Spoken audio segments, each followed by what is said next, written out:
The Book of Enoch lays out in horrifying specifics how 200 angels who had fallen made their way down to Mount Hermon, married women of the earth, and brought into existence a crossbred race of enormous beings that devoured all things before them. These were man-eating colossal creatures, possessing abilities beyond nature, who defiled every living thing upon the planet. The answer from God was complete destruction by way of the great deluge. However, age-old writings from civilizations around the globe share with us the same unsettling reality. A portion of their descendants made it through. From the giant Goliath described in biblical texts to the massive beings of ancient Greek tales. From indigenous American stories of giants with red hair to the massive stone constructions that challenge modern construction capabilities, the proof surrounds us when we understand what we're looking for. Though, before we dive in, please take just a second to give this video a like and hit subscribe, but only if you truly appreciate the work I'm doing here. When you support the channel, it allows us to keep creating this kind of material to help you forge a stronger bond with God and engage more deeply with the sacred scriptures. Like always, I would really love to know where you're tuning in from.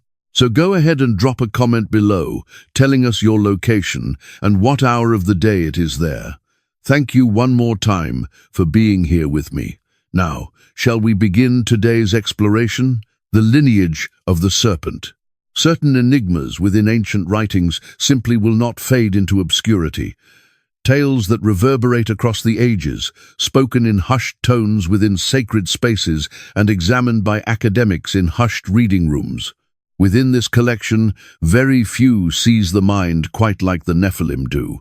Their designation shows up only briefly in the most ancient sections of Genesis, referenced almost as an aside. Nevertheless, their existence holds the significance of something cosmic.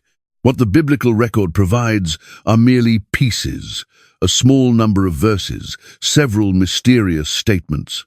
Nevertheless, contained within those pieces exists a tale that has stayed with those who read it for millennia.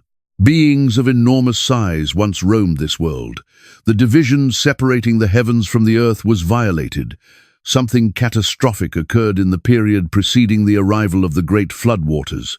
The 6th chapter of Genesis begins with an account of peculiar partnerships. Those called the sons of God observed that the daughters of humanity possessed beauty. They selected wives from their ranks, choosing whomever they desired. These partnerships produced the Nephilim, entities portrayed as powerful fighters, legendary figures from antiquity, individuals of great fame. The passage describes them as giants, beings who stirred up both wonder and dread in anyone who saw them. However, the text generates far more mysteries than it resolves. What was the true identity of these sons of God? Could they have been divine entities who left behind their station in the celestial realm? Might they have been virtuous men descended from a favored bloodline? The passage offers no clarification. It merely records the events as they unfolded, leaving countless generations to ponder the significance. The emergence of the Nephilim represented a pivotal moment. The world had been formed as good, crafted with intention and care. Nevertheless, once we arrive at the 6th chapter of Genesis, something fundamental has changed. The earth is portrayed as tainted, saturated with brutality. The hearts of humanity grow shadowed with contemplations of wickedness. The divine observes creation and experiences sorrow, filled with regret that humankind was ever brought into being. This contamination penetrates deeply. Beyond mere human sinfulness, the passage indicates a core violation of the established created structure. Barriers that were intended to stay in place have been breached. The natural flow of human existence has been interrupted by something unnatural, something foreign to the world. The Nephilim occupy the center of this disturbance. Their mere presence appears to trigger divine response. Within just verses of their first mention, God announces an ending. A deluge will arrive. Waters will blanket the planet. All breathing creatures will be eliminated, except for a single righteous individual and those in his household. the link appears evident. The arrival of the Nephilim and the choice to flood the world happen in direct succession. Regardless of what these entities symbolized, whatever their beginnings may have involved, their existence could not be permitted. Creation itself required cleansing, resetting, a fresh beginning. Nevertheless, the puzzle grows more complex when we examine the designation itself, Nephilim. This term shows up in the Hebrew language with unclear origins. Some connected to a root word signifying to fall, implying fallen beings, creatures who came down from an elevated condition. Others link it to alternative roots, understanding it as those who make others stumble or those who strike down. The scholars of antiquity who translated Hebrew into Greek selected the term gigantes, which provides us with our modern word giants. However, this may describe their physical dimensions rather than their essential character. These entities were far from ordinary human beings. The passage makes this unmistakable. They were the legendary figures of ancient times, the individuals of widespread renown. Tales were shared about them. Their identities carried significance. They accomplished achievements that regular mortals could never replicate. Strength flowed through them in manners that distinguished them from common humanity. The narrative in the 6th chapter of Genesis indicates their power came through inheritance. The sons of God entered into relations with the daughters of humanity. The children born from these partnerships were the Nephilim. Something within this combination of ancestries created beings of remarkable ability. The hereditary or spiritual mixture, whatever its character, brought about a new category of creature walking upon the earth. Readers in ancient times would have perceived this as violation. The structure of creation relied upon boundaries. Creatures reproduced in accordance with their categories. Plants developed according to their seeds. Every living thing remained within its designated domain. The partnership that created the Nephilim broke this foundational principle. It constituted a crossing of divisions that were never meant to be crossed, an intermingling that the divine had never permitted. The chronological aspect carries importance as well. These occurrences take place in the generations preceding the flood. Human numbers have multiplied. Urban centers have been constructed. Cultural development has progressed. Nevertheless, ethical deterioration keeps stride with material advancement. The expansion of humanity produces not increased virtue, but intensified contamination. The Nephilim surface in this setting, potentially functioning as both indication and origin of the world's descent. Certain ancient traditions indicate these beings instructed humans in knowledge that should have stayed forbidden, mysteries of combat, techniques of annihilation, practices that were supposed to remain concealed. Whether accurate or not, their existence corresponds with an intensification of brutality. The planet becomes saturated with depravity. Every tendency of human contemplation turns in the direction of wickedness. Civilization collapses under the burden of its own moral decay. The response from God is absolute. Divine forbearance arrives at its boundary. The Spirit will not struggle with humanity without end. A pronouncement is issued. 120 years. A countdown commences. Time is provided for turning back, for transformation, for restoration to righteousness. However, no transformation materializes. The contamination persists. The brutality expands. The world hurtles toward its designated conclusion. Within this framework, the Nephilim function as indicators. They mark a threshold beyond which return becomes impossible. Their very being reveals how distant creation has drifted from its intended condition. These powerful fighters, these legendary figures of fame, symbolize not the pinnacle of human accomplishment, but its distortion. Might absent righteousness, force absent understanding, reputation constructed upon foundations of violence. The narrative invites us to consider what circumstances might have differed. If these partnerships had never taken place, would the flood have been required? Did the existence of the Nephilim disturb some universal equilibrium, rendering destruction unavoidable? The passage does not provide direct responses. It merely presents us with the progression. Initially, the Nephilim emerge, subsequently judgment descends. Cause and consequence connected in the account, even though the exact process stays hidden from view. Thousands of years into the future, we continue to wrestle with these mysteries. Academic scholars discuss the true nature of the sons of God. Religious thinkers contest the character of the Nephilim. Researchers investigate evidence of enormous beings in the archaeological findings.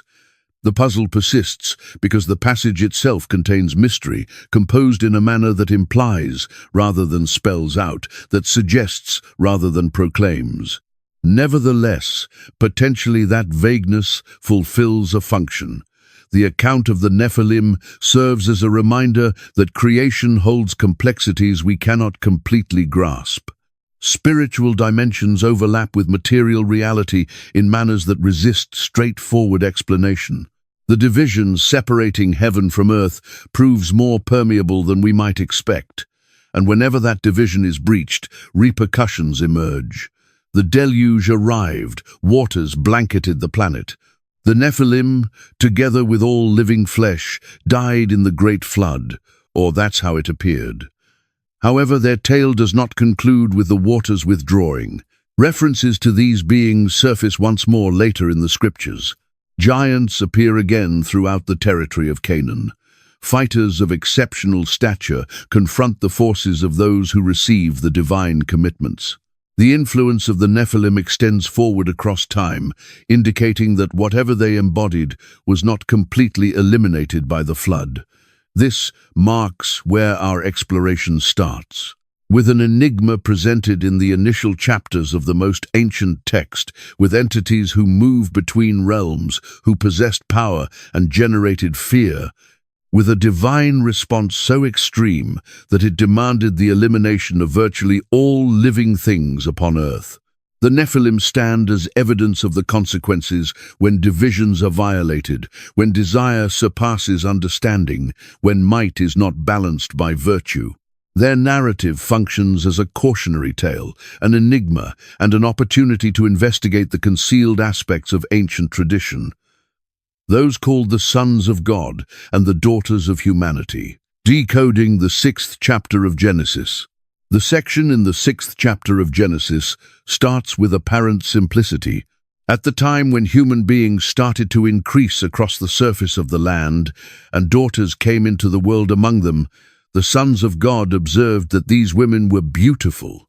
This observation translates into action. These sons of God select wives for their own purposes from among the daughters of humanity. The outcome transforms everything. Just 4 verses. That represents all that Scripture provides us. 4 verses that have produced thousands upon thousands of pages filled with analysis, discussion, and conjecture. The conciseness of the narrative stands in sharp opposition to what it suggests. Something of great importance took place in those days, long past. Something significant enough to deserve inclusion in the biblical account, yet delivered with almost cryptic brevity. The crucial phrase rests at the heart of the mystery. The sons of God, rendered in Hebrew as Ben Elohim. This precise phrase shows up in merely a handful of locations within the Hebrew sacred writings. Most significantly, it shows up in the Book of Job, where the sons of God come before the Lord and the adversary appears in their midst.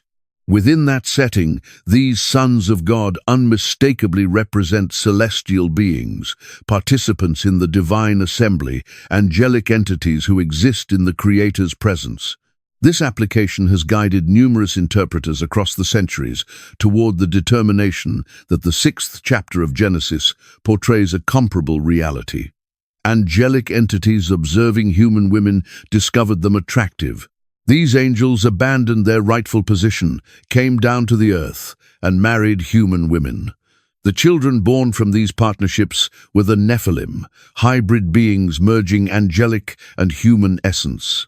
Evidence for this understanding arrives from multiple directions. The plain reading of the passage indicates it. If the sons of God were merely human males, why wouldn't the text identify them as the sons of men? The intentional difference in language suggests a difference in essential nature. These are not regular humans entering into marriage. These are entities from an entirely separate classification. Jewish tradition from ancient times powerfully supported this interpretation. The Septuagint, the Greek rendering of the Hebrew scriptures, finished in the centuries prior to the Common Era, translated the phrase as angels of God in certain manuscript copies. The Book of Enoch, a text of widespread influence in Judaism during the Second Temple period, develops the narrative in extensive detail, providing names for the angels participating and outlining their deeds. Commentators from early Jewish scholarship regarded the angel understanding as self-evident, demanding no particular defense. The early followers of Christ mostly concurred.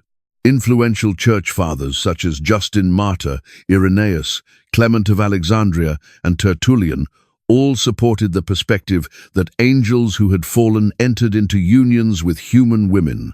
They perceived this as harmonious with additional scriptures that referenced angels who departed from their assigned residence.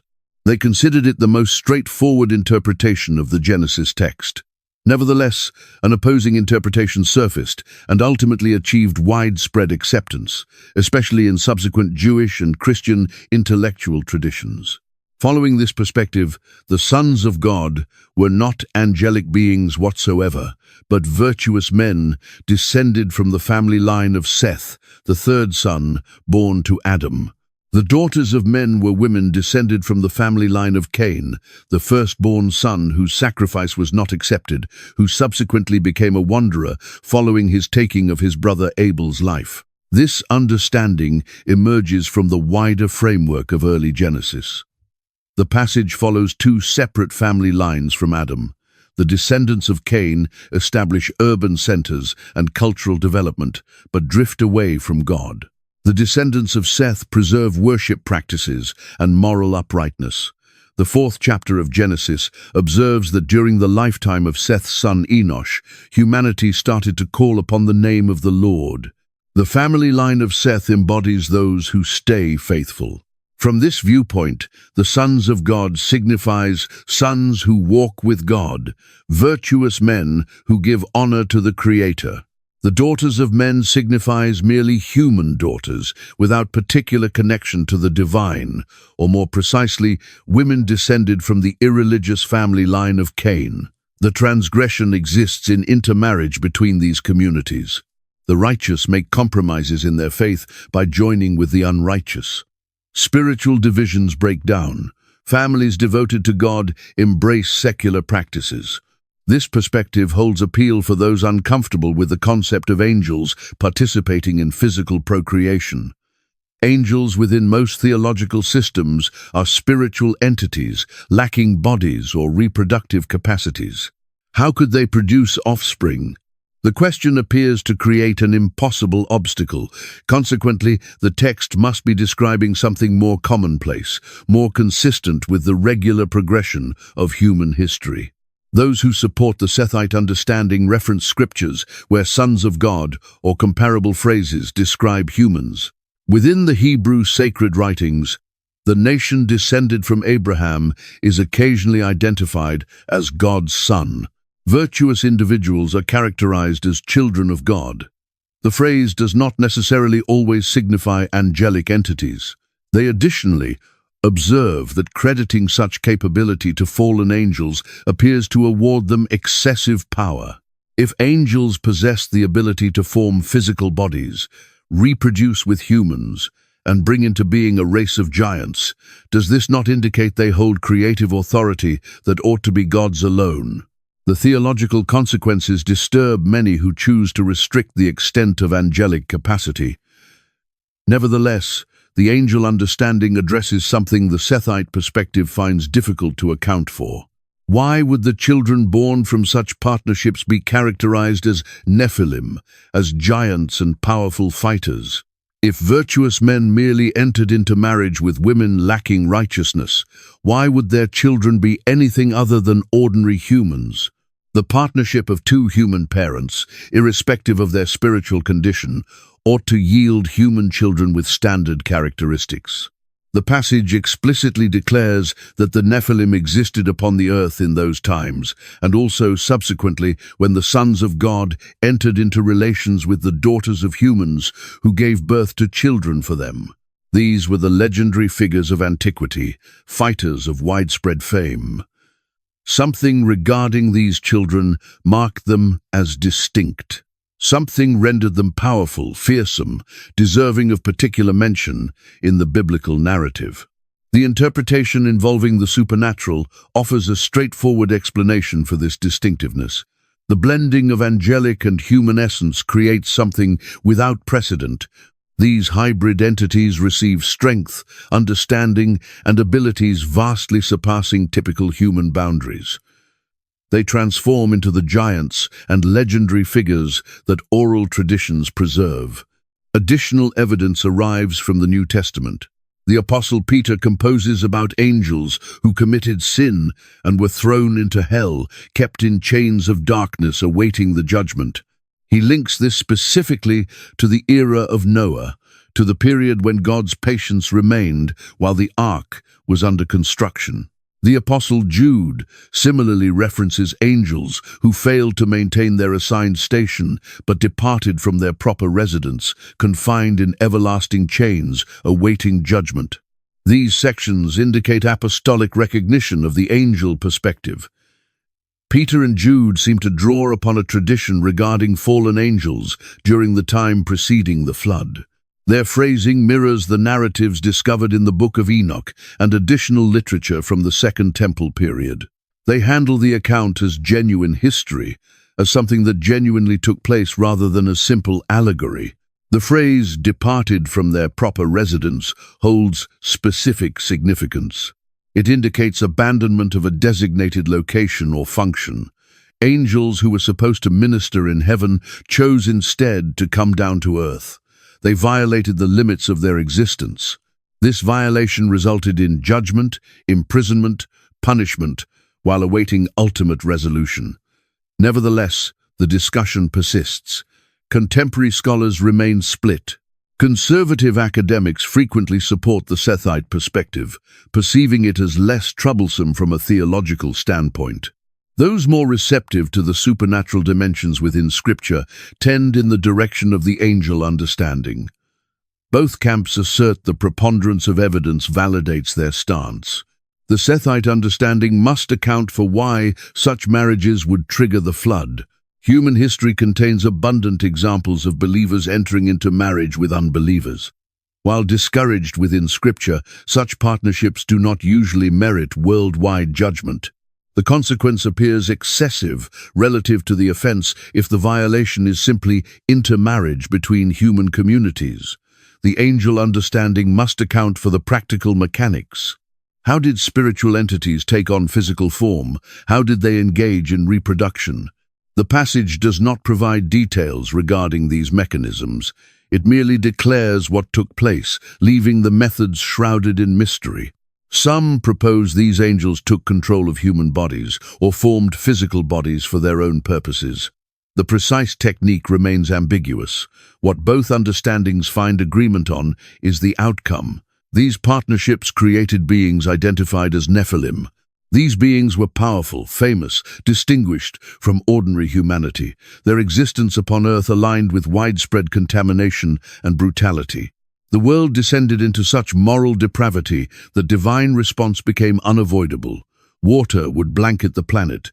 A fresh start would rise from the devastation. The selection between understandings influences how we comprehend the remainder of the Nephilim narrative. If angels fell and entered into marriages, then the giants and legendary figures of oral tradition might possess supernatural beginnings. If virtuous men made compromises with worldly women, then the Nephilim were merely large or exceptionally strong humans, potentially with hereditary irregularities that created unusual physical dimensions.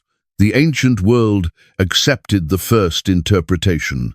Modern doubt frequently favors the second.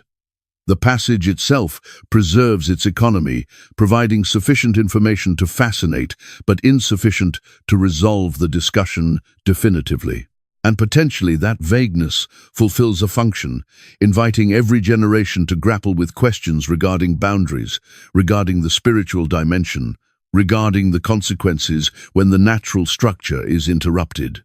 The enormous beings upon the earth, the Nephilim and their warriors of might. The designation itself holds mystery. Nephilim. Within Hebrew, this term shows up merely twice across the complete canon of Scripture.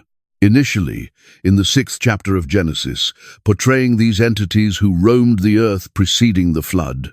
Subsequently again, in the 13th chapter of Numbers, in the frightened account of scouts dispatched to investigate the land of promise. Two occurrences, two instances of crisis, two occasions when the people of God face something that challenges ordinary experience. Scholars of language have discussed the root and significance for generations. The most prevalent derivation links Nephilim to the Hebrew verb naphal, signifying to fall. Through this interpretation, Nephilim signifies fallen beings, entities who descended from heaven, or potentially those who descended upon others in violence, or even those who cause others to stumble. The verb permits multiple shades of interpretation, each contributing complexity to the mystery.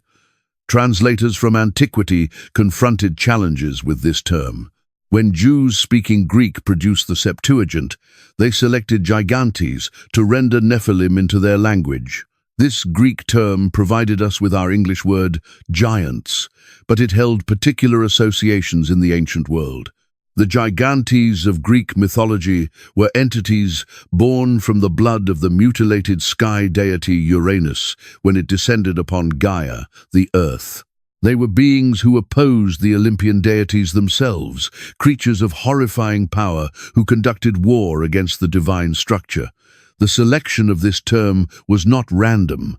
The translators identified something within the Hebrew Nephilim that aligned with their comprehension of gigantes. These were not merely tall individuals. These were entities who embodied challenge to the universal structure, beings whose very being endangered the divisions that maintained creation's stability. Nevertheless, the Genesis passage does not highlight their physical dimensions initially. The characterization concentrates first on their beginnings.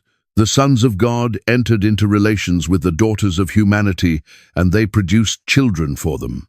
These children were the Nephilim. Their ancestry mattered more significantly than their measurements. They embodied an intermingling that ought not to have taken place, a fusion of classifications that were intended to stay distinct. The passage does note that they became legendary figures of antiquity, fighters of widespread fame. The Hebrew term Gibborim shows up here signifying powerful men or fighters. These Nephilim were far from weak. They held strength, capability, skill in combat. They accomplished achievements that rendered them legendary. Narratives were shared about them. Their identities became familiar. Reputation surrounded them. However, this reputation was shadowed. The framework of the 6th chapter of Genesis clarifies that the world where the Nephilim existed was a world sliding into contamination. Brutality saturated the planet. Human hearts leaned persistently in the direction of wickedness. The existence of these powerful fighters aligned with collapse rather than prosperity. Their might added to the difficulty rather than offering remedies. Consider the actions of powerful fighters in a world lacking law. They seize what they desire.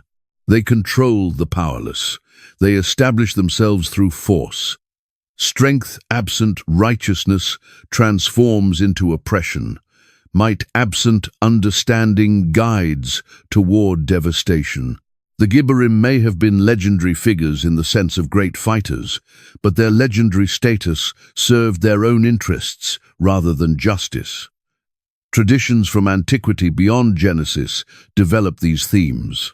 The Book of Enoch, written in the centuries preceding the Common Era, supplies comprehensive details regarding the Nephilim's conduct. Following this text, the giants developed to massive dimensions, devouring all the provisions that humans could create. They consumed grain and livestock until nothing was left. Subsequently, driven by hunger without satisfaction, they directed their attention toward humanity itself. Enoch characterizes them as entities lacking natural boundaries. They failed to respect the limits that regulated ordinary existence. They seized without requesting. They annihilated without guilt. They perceived weaker entities as prey rather than neighbors. Their strength rendered them hazardous. Their absence of moral sense rendered them horrifying. The passage in Enoch extends further. It asserts these giants additionally directed their violence toward one another. When human provisions were exhausted, they started to devour each other. Cannibalism among the Nephilim introduced another dimension of horror to an already horrific circumstance. The world suffered under the burden of their being. Every living creature experienced hardship because these entities roamed the earth. Whether we regard Enoch as historical narrative or as ancient interpretation of the Genesis account, it embodies how the Jewish community during the Second Temple period comprehended the Nephilim. These were not merely large individuals. These were dangers to all existence. Their desires could not be fulfilled. Their brutality could not be restrained. They embodied contamination in material form. The link between the Nephilim and the flood becomes more apparent in this context. The passage of Genesis declares that the earth was tainted and saturated with brutality. Subsequently, it adds that God observed the earth, and indeed it was tainted, for all flesh had corrupted its way upon the planet. The existence of the Nephilim personified this contamination. They were simultaneously product and creator of the world's moral depravity. Their portrayal as legendary figures of antiquity and men of widespread fame acquires ironic significance in this framework. Certainly they were famous, certainly narratives were shared about them. However, fame differs from virtue. Widespread recognition can be obtained through terror just as readily as through goodness. The Nephilim achieved reputation through might, but that reputation was constructed upon a foundation of brutality. The phrase, men of renown, translates the Hebrew expression, Ane Hashem, word for word, men of the name. Within ancient civilizations, possessing a name signified possessing identity, legacy, influence upon the world. These entities made such an impression that their identities persisted. They could not slip into obscurity. However, being remembered differs from being respected. Certain names continue because of the damage they inflicted. The physical portrayal of the Nephilim becomes significant when we arrive at the 13th chapter of Numbers. There, the Israelite scouts report observing the descendants of Anak, and they assert these individuals descended from the Nephilim. The scouts characterize themselves as grasshoppers in comparison. The difference in size was dramatic enough to immobilize them with dread. This subsequent reference links the pre-flood Nephilim to post-flood giants. It generates questions regarding how these entities made it through the deluge, questions we will investigate in subsequent sections. For the present, it verifies that Nephilim was connected with remarkable physical dimensions.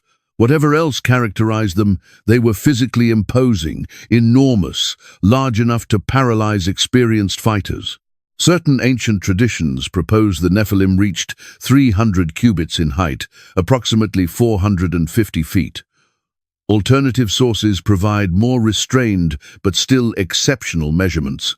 The precise figures fluctuate across sources, but the persistent theme involves beings vastly surpassing typical human stature. They towered above regular individuals. They could not be confused for ordinary people. Nevertheless, their danger existed not merely in their physical dimensions.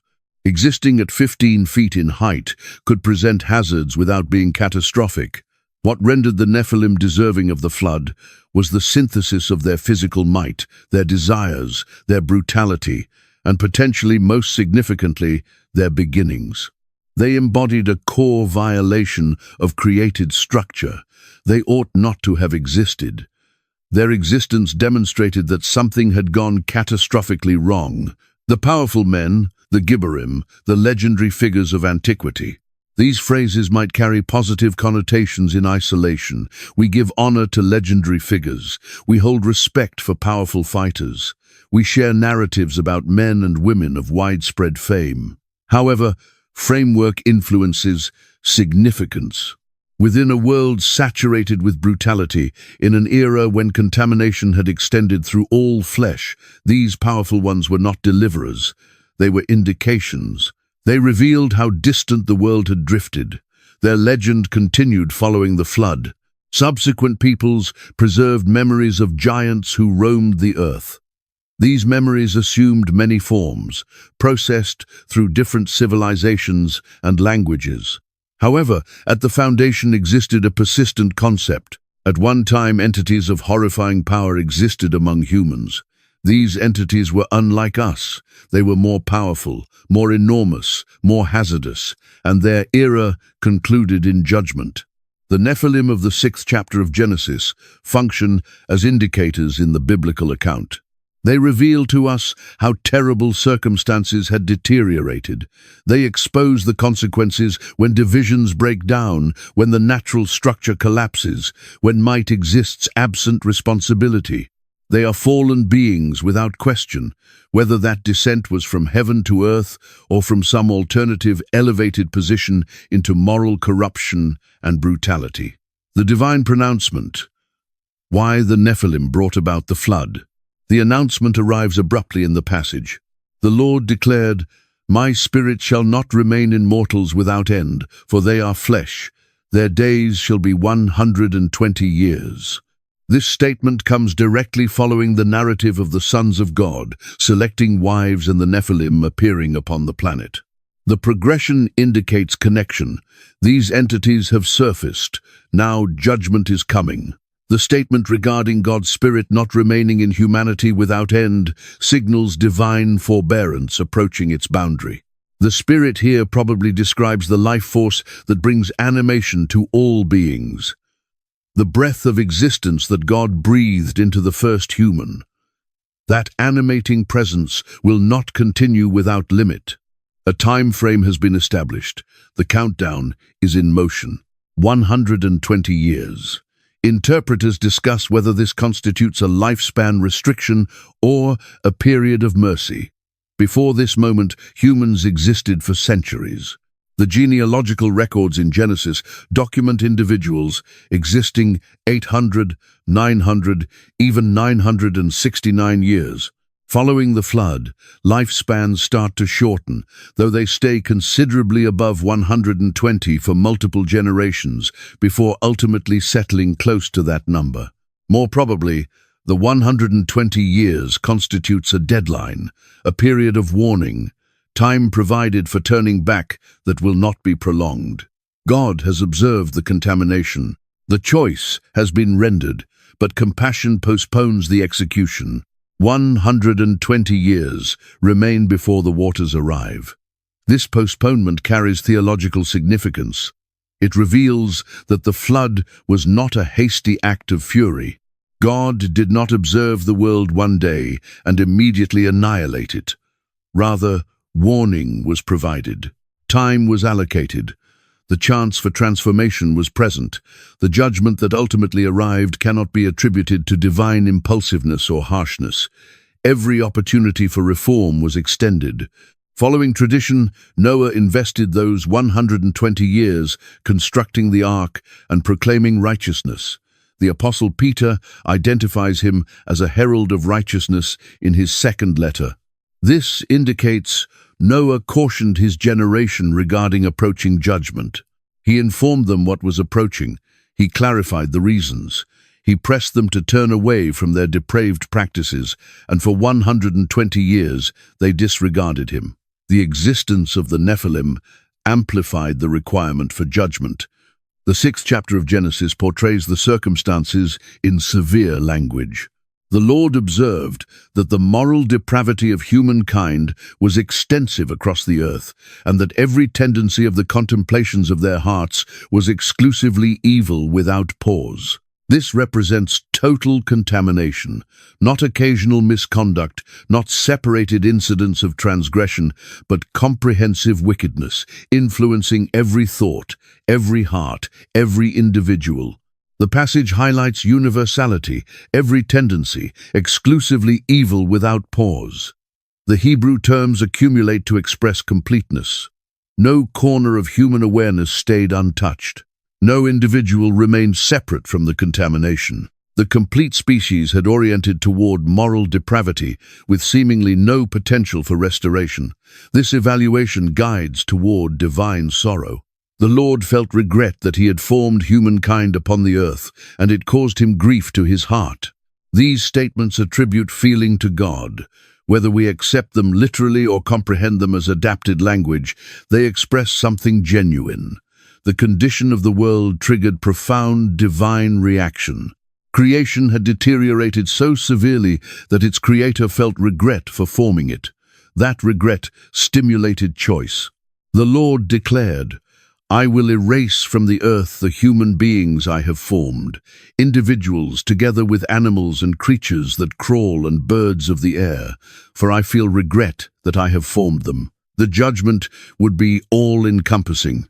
Not merely humanity, but all flesh would be eliminated. The contamination had extended through the created structure. Everything required cleansing. A single exception was present. Noah discovered favor in the eyes of the Lord.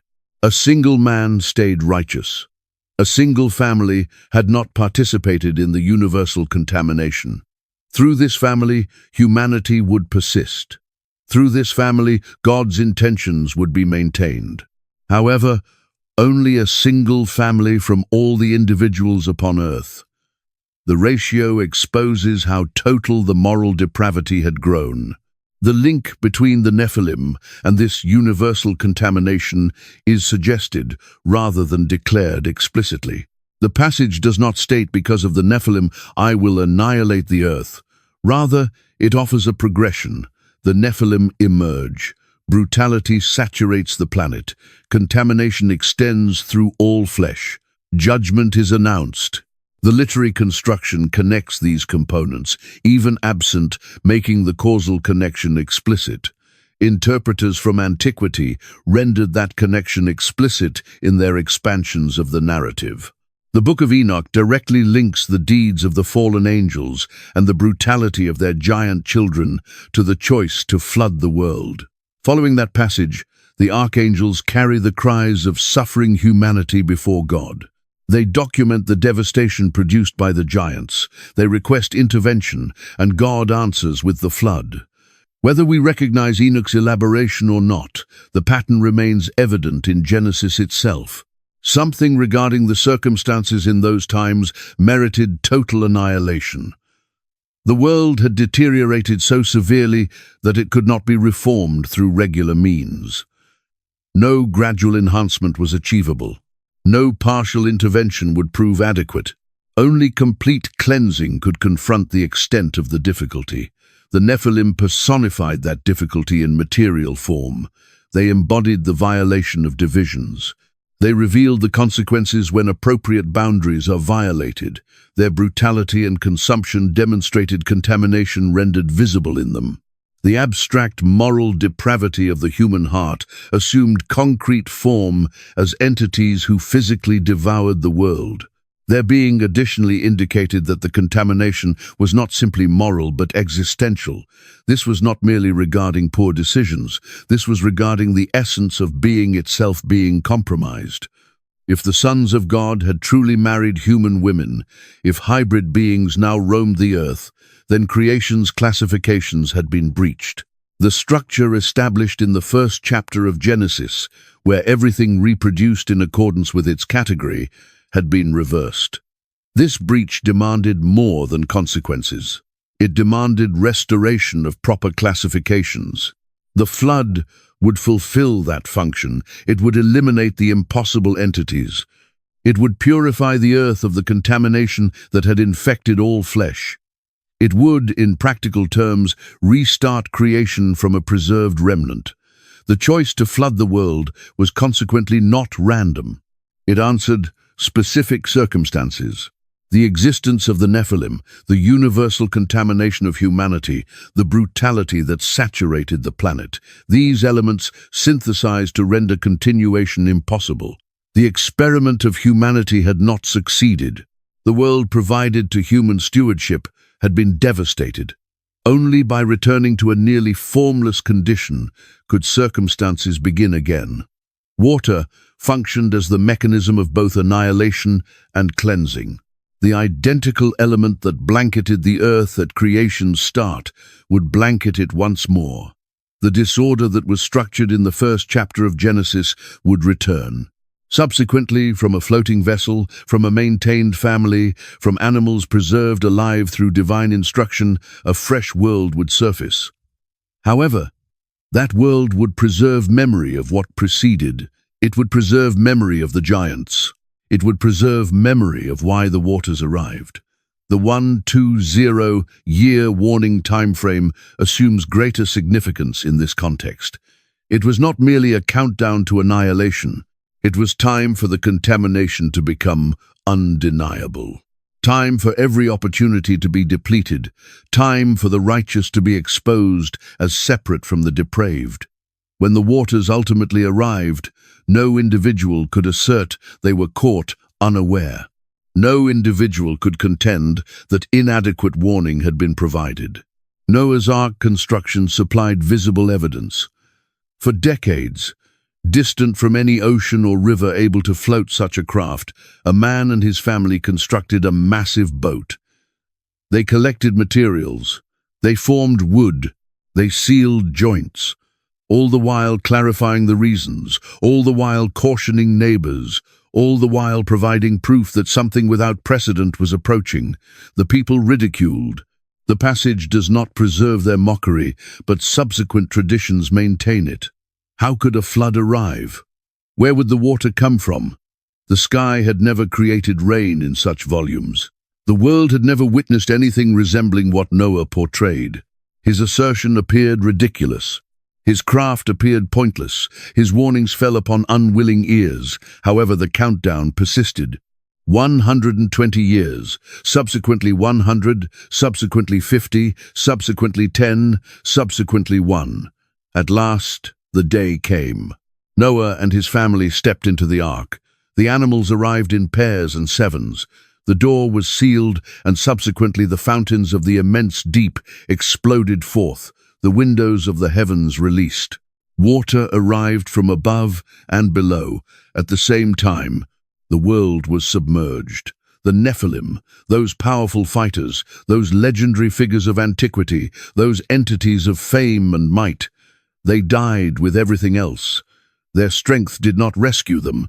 Their dimensions made no difference. Their reputation signified nothing. The waters ascended above the tallest mountains.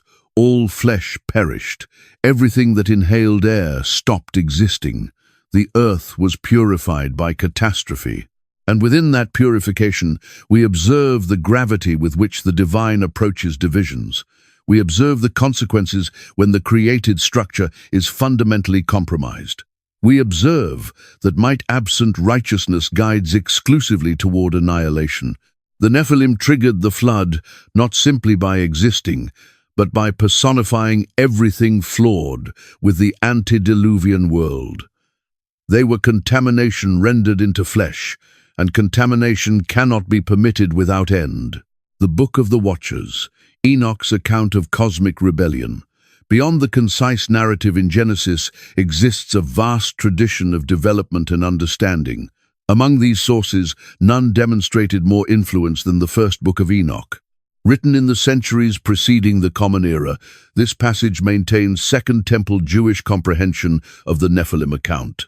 It accepts the mysterious verses of the 6th chapter of Genesis and develops them into an epic account of cosmic rebellion.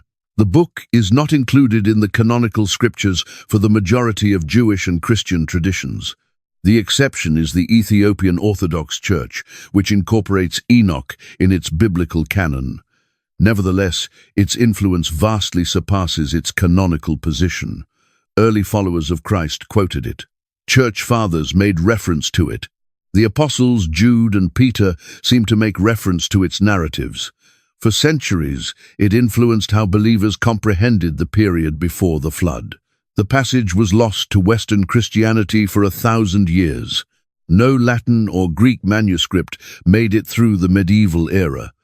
Understanding of its material arrived exclusively through quotations in additional works.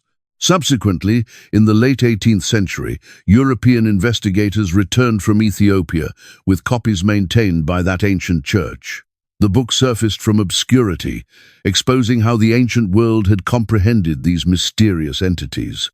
Enoch, the seventh descendant from Adam, moves with God and is taken rather than experiencing death. Following the 5th chapter of Genesis, this enigmatic figure transforms into the narrator of detailed visions in the book carrying his name. He observes occurrences in heaven and earth. He obtains revelations regarding creation and judgment, and he documents the account of the Watchers, angels designated to observe humanity who rejected their assignment. The passage identifies 200 angels who took part in the rebellion. They were not regular angels, but watchers, entities assigned to watch over and protect humanity. Their function was protective, supervisory. They were intended to observe absent interference, to document absent participation. However, observation guided toward desire, desire guided toward conspiracy, conspiracy guided toward action. The commander of this conspiracy carries the name Samjaza in the majority of manuscripts, though alternative spellings show up across different versions. He identified the hazard of what they contemplated. If he acted in isolation, he would carry all the responsibility. However, if they all pledged an oath together, binding themselves reciprocally to the strategy, subsequently none could withdraw. Distributed responsibility would safeguard each participant. They assembled on Mount Hermon. The location carries significance. Hermon rises in the north, a towering summit visible for immense distances. Its designation probably originates from a root signifying devoted or sacred. In subsequent times, it identified the division of the land of promise. However, in this ancient narrative, it functions as the location where angels bound themselves with horrifying oaths. 200 angels pledged together. They would come down to earth. They would marry human women. They would produce children. They comprehended this breached their essence and their assignment. They recognized it challenged divine intention. They advanced regardless, bound together by reciprocal pledge, dedicated to violation. The oath they pledged held power. In ancient comprehension, oaths were not simple commitments. They summoned divine observation. They invoked curses upon those who violated them. By pledging together, the 200 watchers formed a connection more powerful than individual determination. Each became accountable for all the others. None could turn back absent, betraying the community. Enoch documents that they came down in the period of Jared, whose designation signifies descent. The passage plays upon this link. Jared's era identified when angels descended, when divisions were violated, when the experiment of separation between heaven and earth collapsed.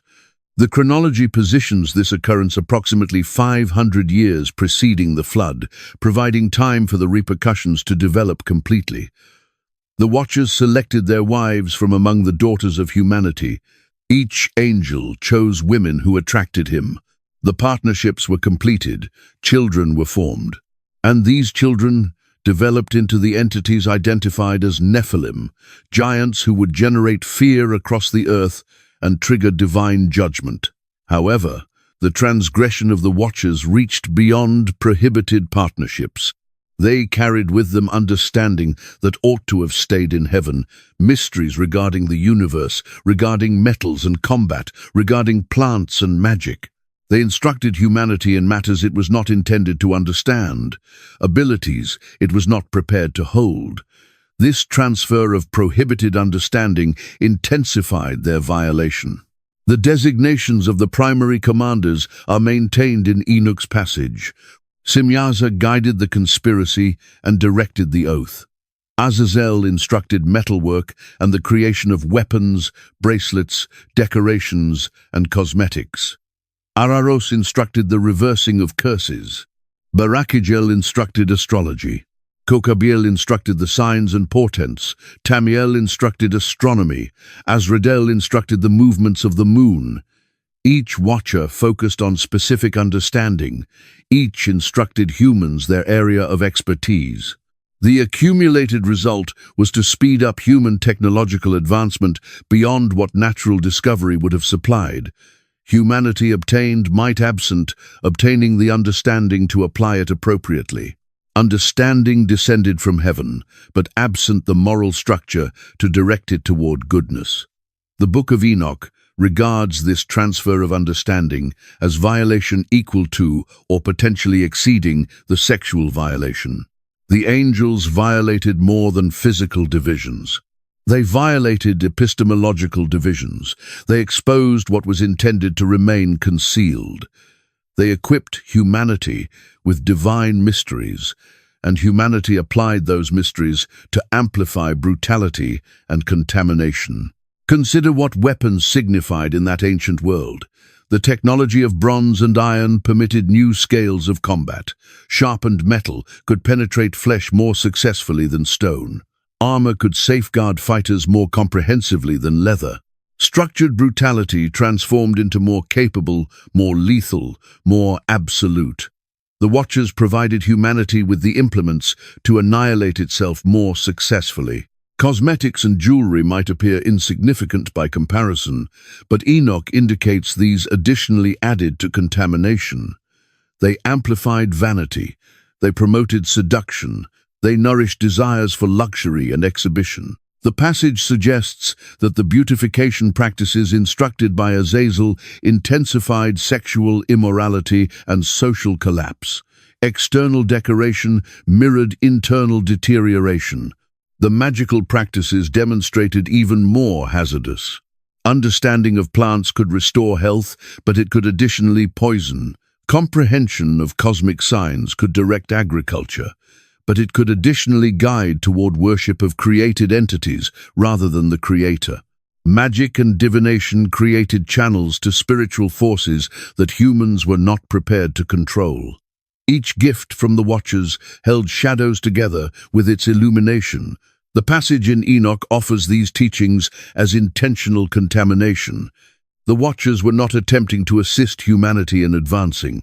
These beings were not kind entities offering wisdom for humanity's benefit. They were insurgents, actively laboring to defile creation, to transmit the infection of their own downfall into the mortal realm. Each secret they disclosed worsened the state of the world.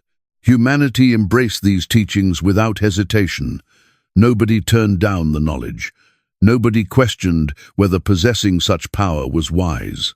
The lure of progress, of capability, of comprehension overpowered any sense of caution.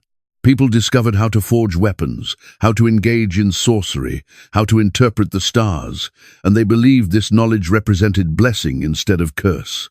The outcome was foreseeable. Bloodshed intensified as armaments multiplied.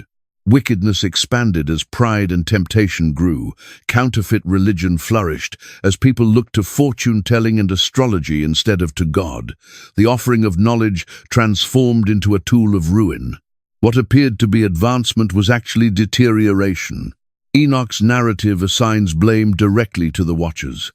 They made the first move. They selected descent as their path. They determined to marry wives and impart forbidden skills. Humanity joined in willingly, but did not originate it. The defilement flowed downward from heaven to earth, delivered by beings who ought to have known better, who absolutely did know better, but selected rebellion regardless. The vow on Mount Hermon linked them in shared guilt. Each watcher bore responsibility for the outcomes of all. When the giants, offspring of their relationships, started to devastate the earth, that bloodshed rested on their shoulders. When humans employed the instructed skills to conduct warfare and commit evil, those transgressions traced backward to the instructors. The downward spiral of corruption started with 200 angels selecting to violate their boundaries. The Book of Enoch therefore supplies motivation for the Genesis narrative. Why would sons of God choose human wives? Because they desired them and plotted together. How did humanity grow so corrupt so rapidly? Because angels instructed them in forbidden wisdom. Why did the Nephilim generate such dread? Because they emerged from unnatural relationships and received teaching from rebellious spirits. Every question the Genesis passage leaves unanswered, Enoch addresses with intricate detail. Whether these specifics represent historical recollection or divinely inspired interpretation continues to be debated. The book itself asserts it is Enoch's witness, visions bestowed upon the ancient patriarch. Scholars identify it as a Second Temple composition written numerous centuries following the events it portrays. But ancient audiences regarded it as authoritative. They accepted these narratives, explained what Genesis left enigmatic. The influence of Enoch on subsequent tradition is impossible to overstate. When early Christians referenced fallen angels, they relied on this text. When they examined demons and their beginning, they cited these accounts. The identities of the watchers, the site of Mount Hermon, the particular wisdom taught, all these specifics from Enoch molded how generations comprehended the cosmic insurrection that came before the flood. Even those who did not embrace Enoch, as Scripture frequently embraced its interpretive structure, the concept that angels fell through desire and imparted forbidden wisdom became conventional understanding. The idea that demons originated as spirits of deceased Nephilim, which we will investigate in a subsequent section, comes from this tradition. Enoch supplied the framework through which Genesis 6 was interpreted. Modern audiences approach the text in different ways. Some accept it as historical documentation of actual events. Others regard it as ancient mythology, valuable for comprehending how our forebears thought, but not as factual narrative. Still others view it as inspired midrash, imaginative interpretation that discloses truths about spiritual realities, even if not literally precise in every aspect. Regardless of how we evaluate its historical precision, the Book of Enoch maintains crucial witness. It reveals to us how the Second Temple Jewish community comprehended the Nephilim. It exposes the anxieties that motivated their interpretation, and it supplies the basis for centuries of theological consideration on angels, demons, forbidden wisdom, and the outcomes of cosmic insurrection. The watchers who came down on Mount Hermon assumed they could break boundaries without repercussions. They believed their oath connected them together powerfully enough to prevail in their rebellion. They were mistaken. Their deeds initiated events that would result in judgment, not simply of themselves, but of the whole world. They became cautionary examples in the peril of transgression, illustrations of what occurs when even mighty beings select to forsake their rightful place in the created structure. The transgression of Azazel, forbidden wisdom and cosmic defilement. Among the 200 watchers who came down, certain identities stand out in the tradition. Shemhaza led the conspiracy, organizing the oath that connected them together. But another figure surfaces as perhaps even more consequential in his influence. Azazel. The name shows up in Leviticus in relation to the Day of Atonement ceremony where one goat is dispatched to Azazel in the wilderness. The Book of Enoch transforms this mysterious reference into the identity of a chief fallen angel. Azazel's expertise was metalwork. According to Enoch, he instructed humans how to forge swords, knives, shields, and armor. He revealed to them the methods of mining, of pulling metal from ore, of heating and hammering and molding. Before his instruction, humanity battled with stone and wood. Afterward, they wielded bronze and iron, materials that maintained sharper edges and stronger structures. The transformation this wisdom produced was revolutionary. Metal armaments altered warfare fundamentally. They rendered combat more lethal. They permitted longer conflicts because weapons did not shatter as readily. They enabled the establishment of professional warrior groups, people who could obtain superior equipment and consequently dominated others. The social hierarchies of violence became more stratified, more systematized, more efficient. But Azazel taught beyond warfare. Enoch attributes to him introducing bracelets, ornaments, and the skill of beautifying the eyelids. He instructed in the application of antimony and other cosmetics. He demonstrated to women how to enhance their looks, how to render themselves more attractive, how to utilize adornment in the pursuit of seduction. These instructions appeared less overtly destructive than weapon crafting, but the text considers them equally corrupting. The worry was not beauty in itself. Rather, the matter was the promotion of vanity and desire. External decoration directed attention toward surface instead of substance. It motivated people to prize appearance above character. It nourished sexual cravings and contributed to the very relationships that generated the Nephilim. The cosmetic skills enabled and hastened the corruption that was permeating through humanity. Enoch explicitly links these instructions to moral deterioration. After Azazel instructed in metalwork and decoration, godlessness grew. Sexual wickedness multiplied.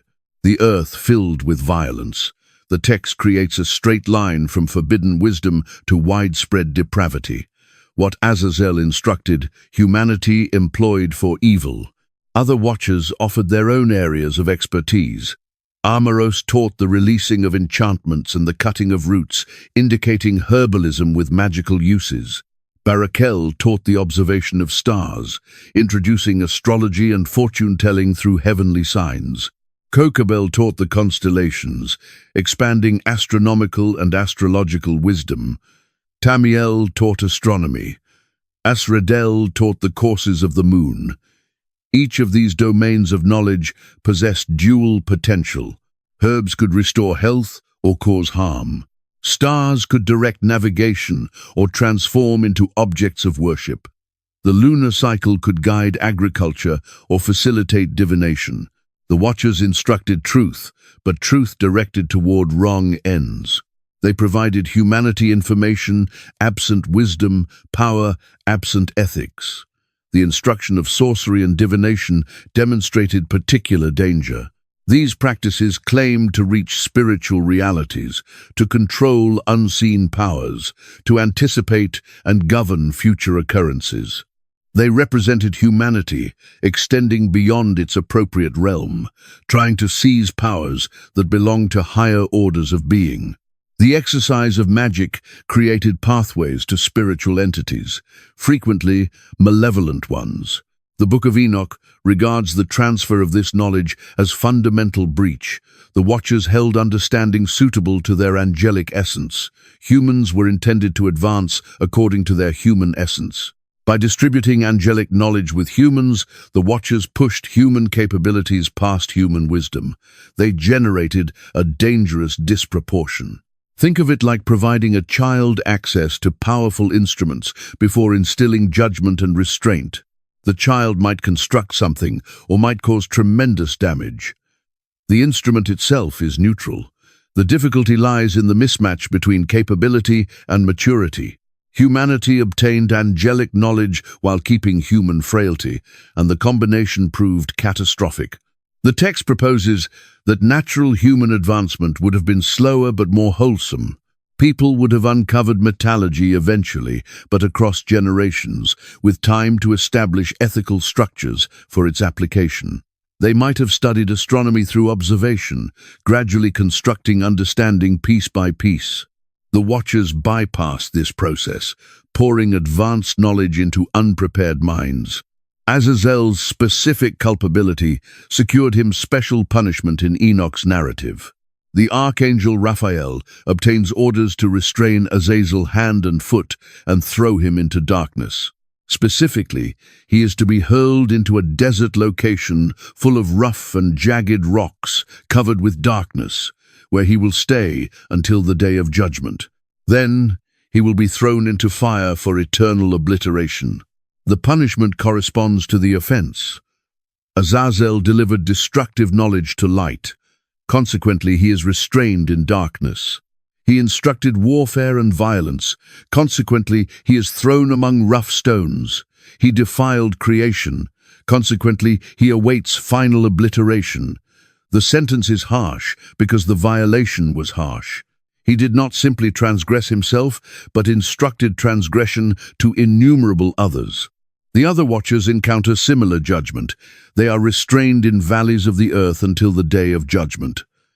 Their punishment starts immediately, but ultimate resolution awaits the final accounting.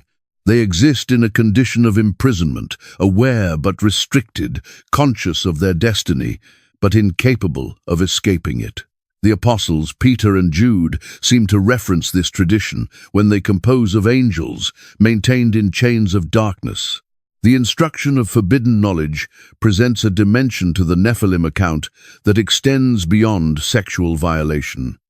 The Watchers did not simply father giant descendants, they defiled human civilization itself. They presented technologies and practices that hastened wickedness. Their legacy was not solely biological but cultural and spiritual. This clarifies the severity of divine reaction. The flood was essential not simply to eradicate hybrid beings, but to purify a defiled culture. Humanity had discovered things it should not comprehend, developed capabilities it could not manage responsibly, opened spiritual portals it could not seal. Only complete obliteration and beginning anew could address such comprehensive contamination. The knowledge persisted following the flood, however. Noah and his family transported it forward. They retained metallurgy, astronomy, agriculture, all the beneficial skills. The distinction was the altered context. Following the flood, humanity had observed the outcomes of misusing knowledge. They had witnessed where corruption concluded. They carried the recollection of judgment. This recollection, in theory, would promote wiser application of the same capabilities. But human essence did not transform. The same inclinations toward violence, vanity, and spiritual rebellion that defined the antediluvian world would resurface. The knowledge the Watchers instructed continued to enable both good and evil. Metal could be molded into plowshares or swords. Stars could direct travelers or become idols. Herbs could restore the sick or poison adversaries. Azazel's transgression was not instructing metallurgy itself. Bronze and iron are neutral materials. The transgression resided in instructing it prematurely to unprepared recipients in the circumstance of rebellion with the purpose to defile. The same knowledge provided at the proper time, in the proper manner, for the proper purposes might have blessed instead of cursed. Timing, purpose, and wisdom make the distinction. The tradition of Azazel and the forbidden knowledge he delivered has reverberated through centuries. It influences how we consider technology and ethics. It raises inquiries about what humans should and should not comprehend, about whether some knowledge is too dangerous to pursue. It proposes that capability must be balanced by wisdom, that power demands responsibility, that understanding how to accomplish something does not mean we should accomplish it. These are not simply ancient anxieties. Every age confronts them anew.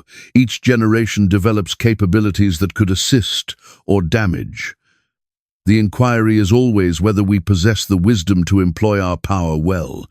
The account of Azazel reminds us that knowledge absent righteousness produces corruption, that progress absent ethics generates catastrophe, that we must protect not simply against evil deeds, but against good capabilities directed toward evil purposes.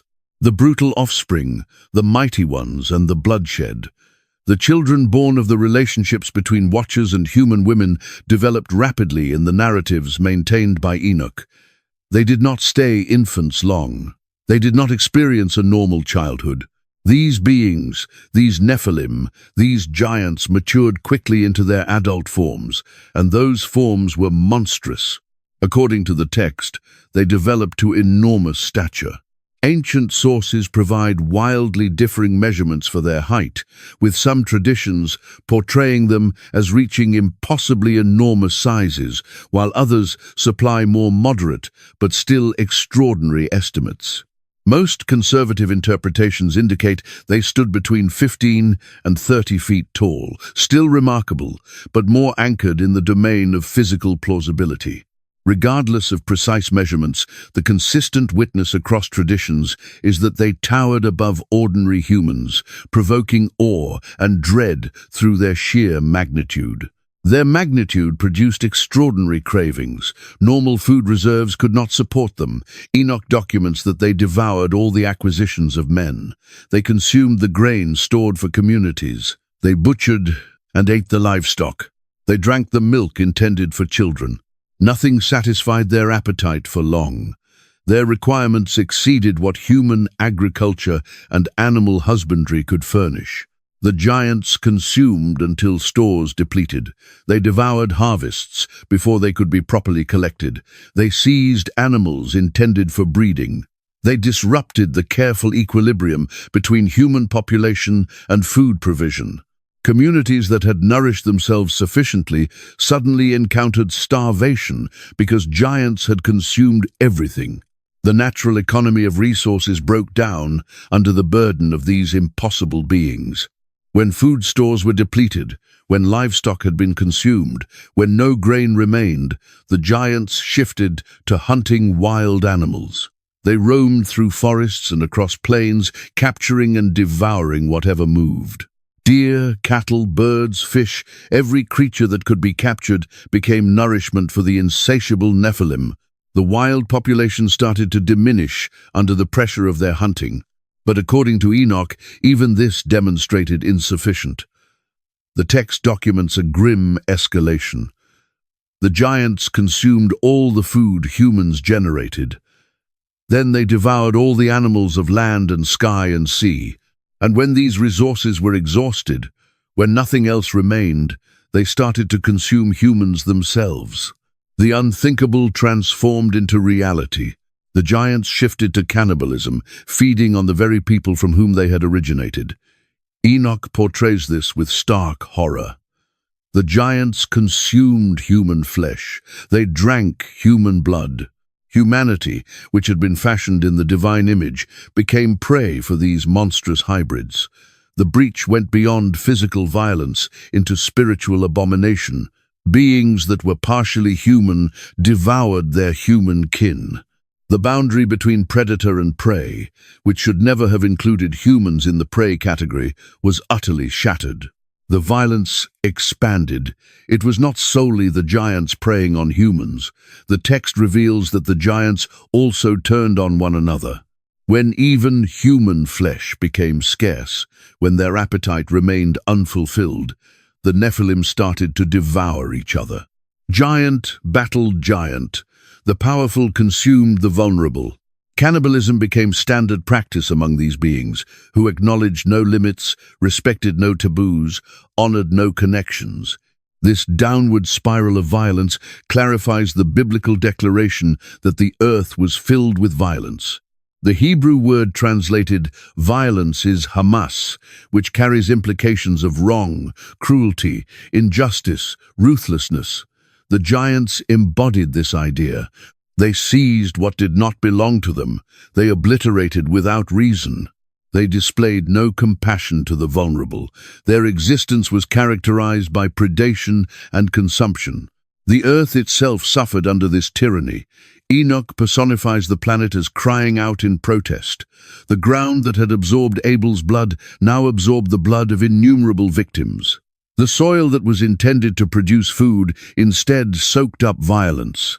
Creation, which had been declared good, became a location of suffering and dread because of the giants walking upon it. Human civilization fractured. How could communities operate when giants might assault at any moment? How could people plant crops understanding that giants would devour them before harvest? How could families feel secure when their children might become nourishment for monsters? The normal rhythms of life, agriculture, trade, worship, all disintegrated under the menace of the Nephilim. The mighty men, the Gibborim mentioned in Genesis, were not heroic defenders. They were apex predators. Their renown originated from fear instead of admiration. Stories were recounted about them because their deeds were so terrible that they could not be forgotten. They became legendary not because people respected them, but because their victims needed to preserve the horror to maintain the warning for future generations, if any survived. The Book of Enoch indicates that humans cried out to heaven. They prayed for rescue. They questioned why they had been abandoned to these monsters. Their prayers extended beyond the earth, carrying their anguish to the divine throne, and those prayers were acknowledged. The archangels observed the suffering. They presented humanity's complaint before God, and judgment was pronounced. But before that judgment descended, the world sank into depths of depravity difficult to conceive. The giants governed through terror. Humans existed as prey animals, hiding, fleeing, watching their loved ones seized and consumed. The psychological trauma alone would have been devastating. The perpetual fear, the powerlessness, the collapse of all social protection and structure. Some humans likely cooperated with the giants. Perhaps they assumed cooperation would preserve them. Perhaps they hoped to obtain favor with the powerful by assisting them. Maybe they participated in capturing other humans for the giants to consume.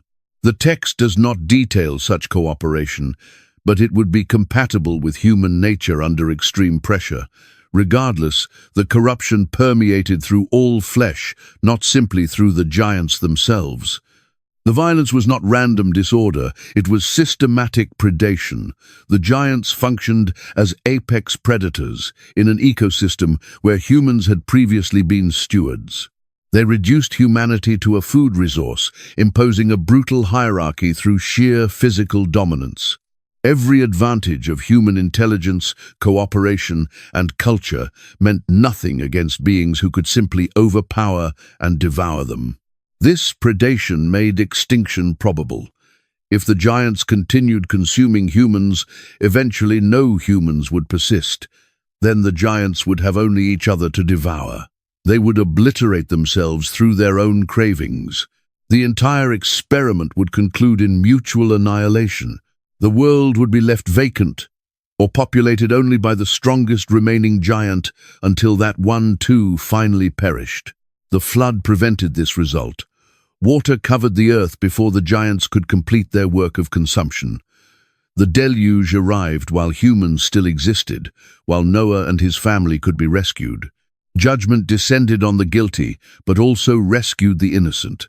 The flood was destruction, but also preservation, ending one era so another could start. The brutality of the giants functions as cautionary tale about power, absent restraint. These beings wielded enormous strength. They could seize whatever they desired. No one could halt them. And without any moral compass, without any empathy or self-control, they simply consumed until nothing remained. They represent what occurs when capability is separated from responsibility, when might makes right in its purest expression.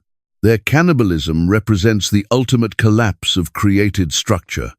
Humans were intended to have dominion over animals, not to be dominated by hybrid monsters. They were intended to consume plants and animals, not to be consumed themselves. The giants inverted every proper relationship. They demonstrated that when boundaries are eliminated, when the created structure is breached at a fundamental level, the result is not freedom but horror. The cries of the earth, the intercession and the judgment, the suffering did not escape notice. According to the Book of Enoch, the prayers and cries of those afflicted by the giants extended beyond the physical domain. The earth itself became observer to violence, soaking up blood, absorbing the proof of countless victims. And from that blood-soaked ground ascended a cry that could not be disregarded. 4 archangels heard the distress: Michael, Gabriel, Raphael, and Uriel.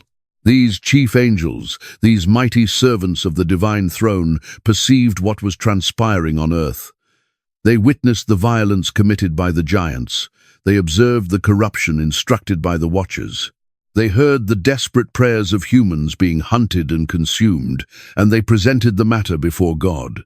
The text in Enoch presents their report in formal language. They describe the deeds of Azazel, how he instructed humans to forge weapons and ornaments. They recount the transgressions of Shemhaza and his companions, how they chose human wives and fathered giants. They explain that the earth is crying out because of what these beings have accomplished. They request divine intervention for justice, for rescue of the suffering.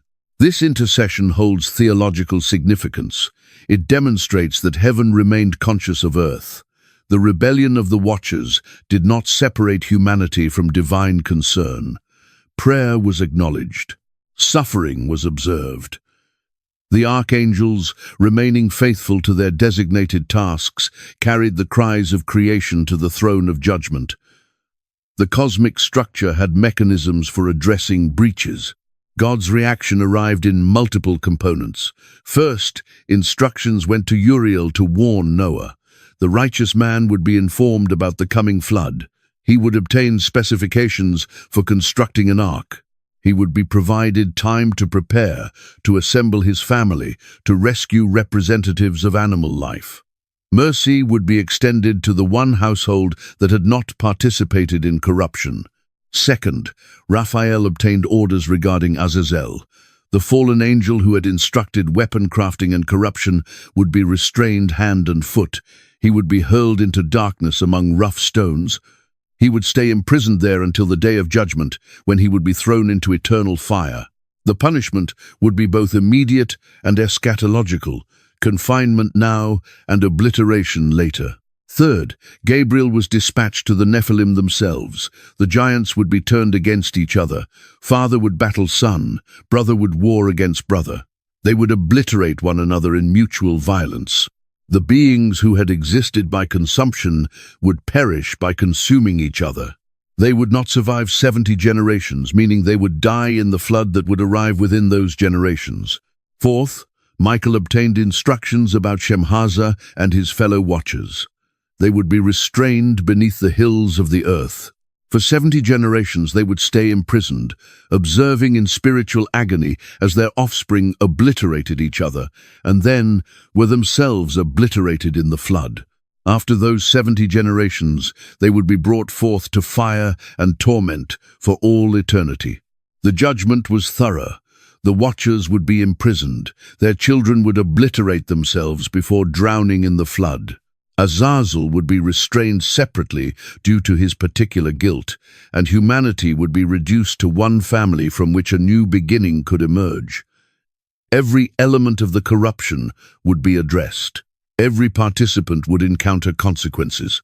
The decree that the giants would battle among themselves is especially striking.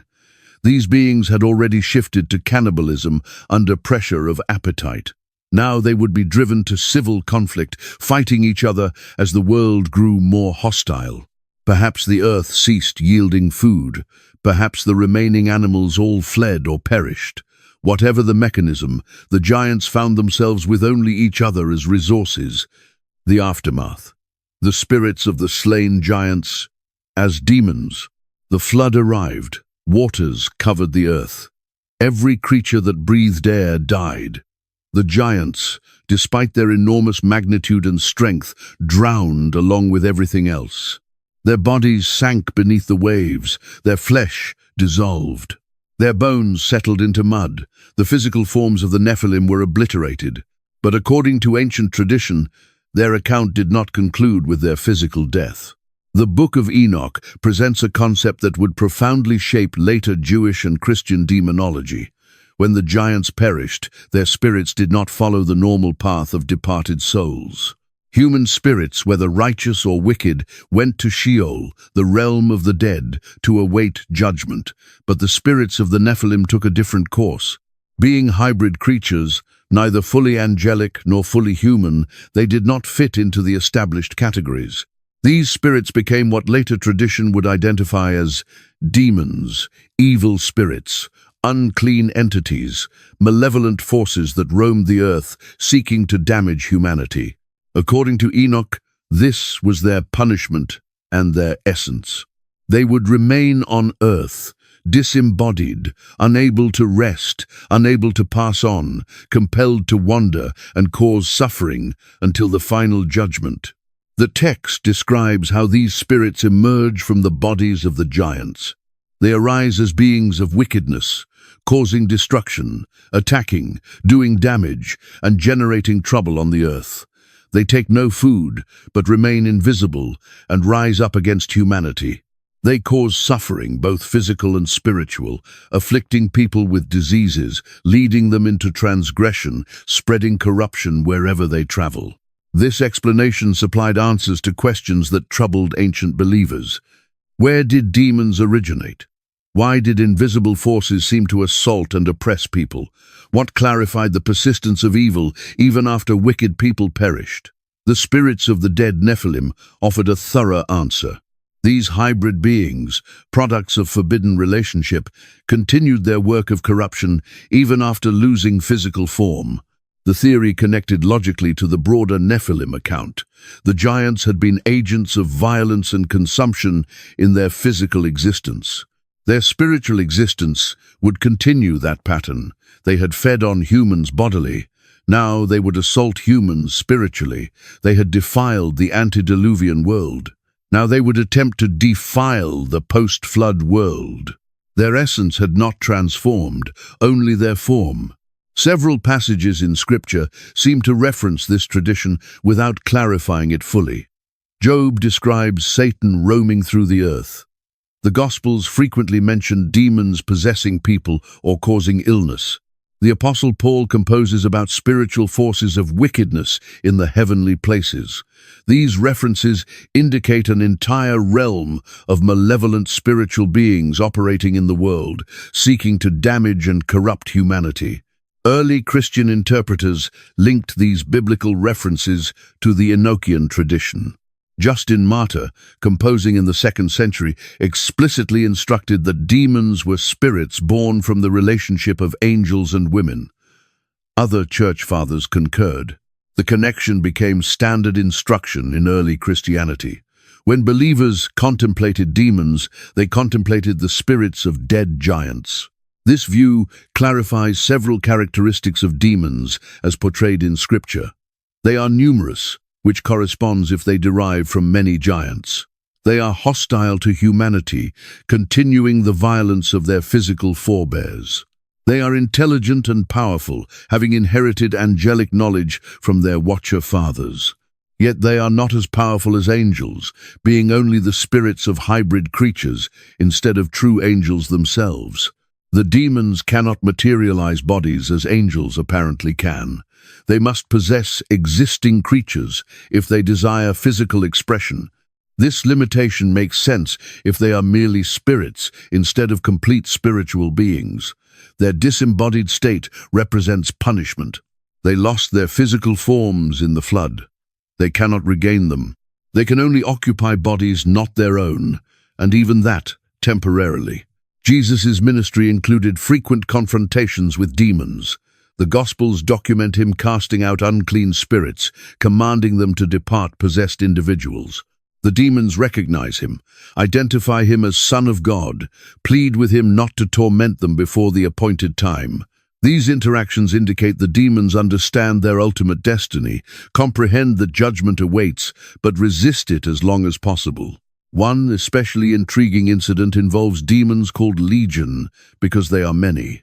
When Jesus casts them out of a possessed man, they beg to be dispatched into a herd of pigs instead of into the abyss. Jesus permits this, and the pigs immediately rush into water and drown. Some interpreters perceive symbolic significance here. The demons born from giants who drowned drive animals into water. The flood that obliterated their bodies is echoed in this drowning. The Apostle Paul describes spiritual warfare in terms that align with the Enochian tradition. Christians struggle not against flesh and blood, but against principalities, powers, rulers of darkness, and spiritual wickedness in heavenly places. This hierarchy of evil spiritual forces could include both fallen angels like the Watchers and the spirits of the Nephilim, each category possessing different roles and capacities. The existence of these evil spirits clarifies the persistence of transgression and corruption following the flood.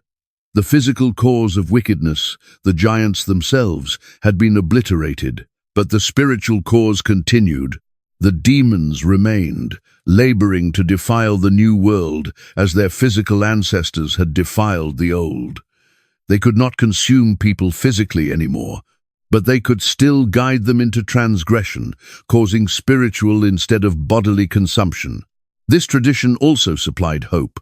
If demons were merely spirits of dead hybrids, they could be opposed. They had boundaries. They could be expelled. The name of God, prayer, faith, all these demonstrated effective against demonic influence. The demons might be powerful, but they were not invincible. Believers possessed tools to combat them, authority to command them to depart, protection through divine power. The Book of Jubilees, another Second Temple text, elaborates on this theme. According to Jubilees, following the flood, the demons started to lead astray and make blind the children of Noah. Noah prayed that these spirits would be restrained. The text documents that 9/10 of them were indeed restrained, thrown into the place of judgment, but 1/10 remained free by request of their leader, Mastema, who argued he needed some to execute judgment and test humanity. This modification within the tradition clarified why demons remained active in the post-flood world, but not overwhelmingly so. Most were restrained, limiting their influence. A remnant continued operating, but their numbers were manageable. Humanity encountered spiritual opposition, but not insurmountable opposition. The equilibrium allowed for genuine moral testing without making righteousness impossible. The concept of demons as spirits of dead Nephilim remained influential through early Christianity. It surfaced in the compositions of numerous church fathers. It molded how believers comprehended spiritual warfare. It guided practices of exorcism and deliverance. The tradition supplied a complete cosmology, clarifying the origin, essence, and destiny of evil spiritual forces. Over time, alternative theories emerged. Some theologians proposed that demons were fallen angels, like the Watchers themselves, instead of spirits of the giants. This view became dominant in Western Christianity during the medieval period. The Enochian tradition faded from mainstream instruction, though it never entirely vanished. Eastern Christianity maintained more connection to these ancient interpretations. Modern audiences might dismiss the entire framework as mythology. Scientific worldviews leave little space for disembodied spirits. Psychological explanations replace demonic possession. The whole concept appears primitive, a method of clarifying mental illness and moral failing before better comprehension was available. Yet, the tradition continues in many Christian communities, especially those emphasizing spiritual warfare and deliverance ministry. Whether taken literally or metaphorically, the tradition of demonic origin from dead Nephilim carries theological weight. It emphasizes that deeds have outcomes beyond individual lifetimes. The rebellion of the Watchers generated effects that continued for millennia.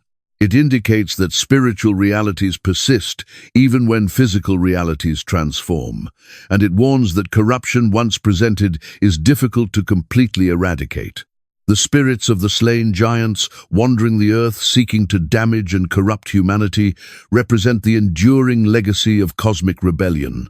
They are reminders that the account begun in Genesis 6 did not conclude with the flood. The waters purified the earth of physical corruption, but spiritual contamination remained. The battle between good and evil, between divine structure and chaotic rebellion, would continue until the final judgment, when all accounts would be settled. The spies report the Nephilim. Following the flood, the waters withdrew. The ark came to rest on the mountains. Noah and his family emerged into a purified world. The giants had drowned. The corruption had been washed away. A new beginning stretched before humanity.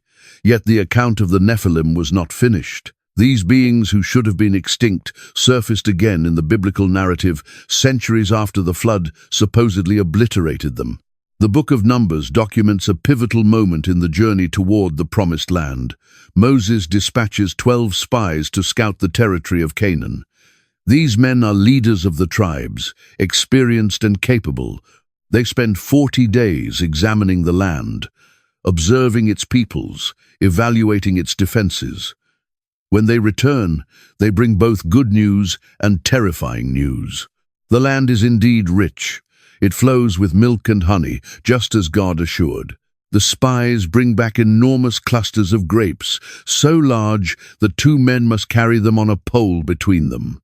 The soil is fertile, the resources are plentiful. Everything about the land confirms that it is desirable and productive. On this point, all 12 spies concur. But 10 of the 12 also report that conquest is impossible. The cities are fortified, the inhabitants are powerful. And most disturbing, giants inhabit there. The spies employ specific language. They witnessed the Anakim, descendants of Anak, and they declare that these people originate from the Nephilim. We appeared like grasshoppers in our own eyes, they say, and we must have appeared the same to them. This statement generates a significant problem for interpreters. The flood supposedly obliterated all flesh that breathed air. Only Noah's family survived. No giants were on the ark. How then could Nephilim descendants be walking in Canaan generations later? The text does not clarify. It simply reports what the spies said they witnessed. Several theories attempt to resolve this puzzle. One indicates that the spies were mistaken or exaggerating. Perhaps they witnessed very tall people and assumed they were related to the legendary Nephilim. Fear made them interpret unusual magnitude as supernatural origin. They connected what they witnessed to what they had heard in the ancient accounts, making an assumption instead of reporting confirmed fact. This interpretation is supported by the broader context. The 10 spies were attempting to discourage the people from entering Canaan. They desired to make conquest seem impossible. Claiming that giants inhabited there, specifically descendants of the Nephilim from before the flood, would terrify the people. The report achieved its intended effect. The entire community wept and refused to advance. Another theory indicates that the forbidden relationship between sons of God and daughters of men occurred again following the flood. If it transpired once, it could transpire twice. Perhaps fallen angels, or their imprisoned fellows, somehow acting through remaining demons, again generated hybrid offspring. The Anakim and other giant clans represented a second attempt at the same corruption. This view finds some support in Genesis 6 itself, which states that the Nephilim were on the earth in those days, and also afterward, when the sons of God came in to the daughters of humans. The phrase, "and also afterward," has been interpreted in multiple ways. Some scholars comprehend it to mean the Nephilim existed both before and during the entire period when these relationships were occurring, not necessarily implying they continued following the flood. Others perceive it as potentially leaving room for a post-flood recurrence of the phenomenon. The Hebrew phrasing allows for ambiguity, and interpreters have debated its precise temporal reference for centuries. A third explanation focuses on genetics. Perhaps Noah's family carried recessive genes that had descended from the antediluvian world. If the Nephilim interbred with humans over many generations before the flood, their genetic legacy might have dispersed through the human population. Most people would display no unusual traits, but occasionally the genes would combine in ways that generated individuals of exceptional magnitude. This theory regards the post-flood giants as humans with genetic abnormalities instead of supernatural hybrids.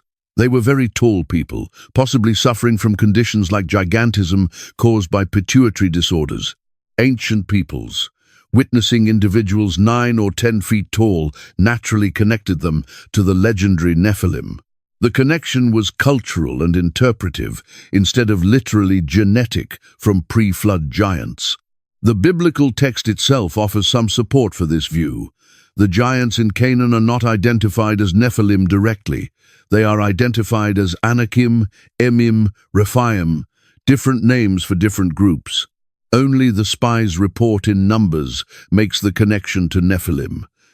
And it's the frightened spies making that assertion, not the biblical narrator confirming it as fact. Yet the text regards these giants as actual, not as exaggeration. Deuteronomy documents specific details about Og, king of Bashan, the last of the Rephaim. His bed was 9 cubits long and 4 cubits wide, roughly 13.5 feet by 6 feet. Either Og was extraordinarily large, or the bed was oversized for other reasons, but the text maintains the measurement as evidence of his unusual stature. Other passages similarly regard the giants as actual beings of remarkable magnitude. The Anakim are portrayed as making the spies feel like grasshoppers. Goliath, the champion from Gath, stands 6 cubits and a span, over 9 feet tall in most manuscript traditions. These are not vague references to large people. They are specific measurements indicating individuals far exceeding normal human height. The presence of these giants in Canaan became a test of faith for the generation at Kadesh Barnea. Would they trust divine assurances, or would they fear human obstacles? The 10 spies selected fear. They witnessed the giants and concluded that conquest was impossible. The people believed them and refused to enter the land. This failure of faith cost that generation their opportunity. They would wander 40 years in the wilderness until all the adults had died. Only Caleb and Joshua, the 2 faithful spies, argued for advancing. They acknowledged the giants, but insisted that God would provide victory. Their faith contrasted with the fear of their colleagues. They witnessed the same giants, but interpreted them differently. To the 10, the giants demonstrated the land was unconquerable. To the 2, the giants were merely obstacles that God would overcome. The grasshopper comparison captures the psychological influence. When you stand next to someone twice your height, the magnitude difference is overwhelming. Everything about them appears magnified. Their arms are longer, their stride is wider, their reach extends further. The physical disparity translates to perceived power disparity. Normal humans feel inadequate in comparison. This feeling affected even experienced warriors. The spies were not weak men. They had fought battles. They had survived the wilderness. Yet the sight of the Anakim reduced them to feeling like insects. The giants inspired terror through mere presence. No violence was necessary. Their magnitude alone paralyzed potential adversaries. The biblical text regards this terror as both understandable and faithless. Yes, the giants were intimidating. Yes, they presented genuine military challenges, but God had assured victory. He had demonstrated power through the plagues in Egypt, through the crossing of the sea, through provision in the wilderness. Trust should have overcome fear. The giants should have been viewed as opportunities to witness divine power instead of as insurmountable obstacles. The spies' report about descendants of Anak originating from the Nephilim raises questions that the text never answers. Did the spies understand this through oral tradition? Had the Anakim themselves claimed descent from the pre-flood giants? Was it assumption based on magnitude? The text simply documents their statement without explanation or confirmation. Whatever their origin, the Anakim were real enough. Later, conquest narratives document battles against them. Joshua would drive them from most of their territories. Some would survive in Gaza, Gath, and Ashdod. From these remnants would emerge champions like Goliath, generations later. The giant clans persisted for centuries, slowly diminishing, but never entirely eradicated during the biblical period. The post-flood presence of giants, however clarified, serves narrative purposes. It demonstrates that even following divine judgment, challenges remain. The flood purified the earth but did not make it easy. The promised land would have to be conquered, obstacles would have to be overcome, faith would be tested. Each generation would encounter decisions about whether to trust divine assurances or yield to fear. The giants also represent the persistence of chaos. Creation moves towards structure, but disorder keeps reasserting itself. The antediluvian world descended into corruption. The flood reset creation, but corruption re-emerged. Giants surfaced again. The struggle between structure and chaos between righteousness and wickedness, between faith and fear, would be ongoing. No single act of judgment would permanently resolve the tension. In this way, the Nephilim following the flood connect to the Nephilim before the flood. They raise similar questions about boundaries, about power, about fear. They test faith in divine assurances. They represent threats that seem overwhelming to human strength. And they point toward the need for divine intervention, for power beyond human capability, for deliverance that only God can supply. The spies witnessed the giants and despaired. The next generation, trained in faith through wilderness wandering, would witness the same giants and advance. The distinction was not in the obstacles, but in the reaction. Same giants, different result. The narrative surrounding the Nephilim, following the Great Deluge, shifts focus, becoming less centered on the giants as entities and more concentrated on humanity's reactions to formidable obstacles. This deepens the enigma further. Did these Nephilim genuinely reappear once the floodwaters subsided? Were they identical beings, born from those same prohibited relationships?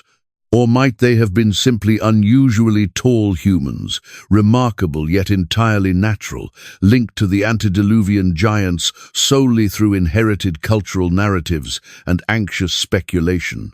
The scriptural passages keep these mysteries unresolved, offering sufficient detail to captivate interest, but falling short of providing conclusive answers.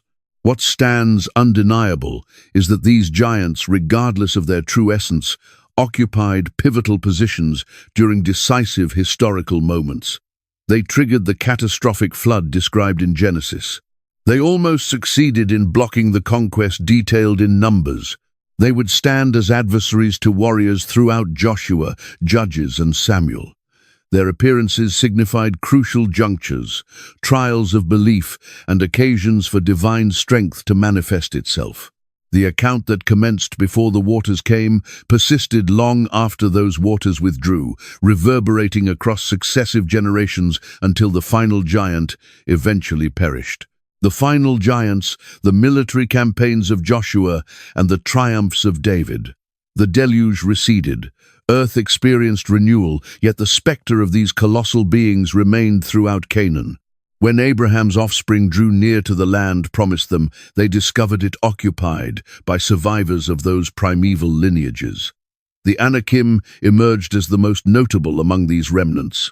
Their designation surfaces repeatedly within conquest accounts, identifying them as the foremost barrier standing between the nomadic tribes and their promised inheritance. The Book of Joshua indicates these giant clans controlled distinct territories. The Anakim established themselves in Hebron within the mountainous regions, extending their dominance throughout southern areas.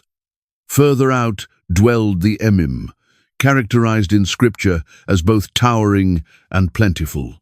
The Zamzummim maintained lands toward the east. The Rephaim occupied multiple zones, their identity becoming virtually interchangeable with the various giant peoples themselves. Deuteronomy preserves an intriguing particular.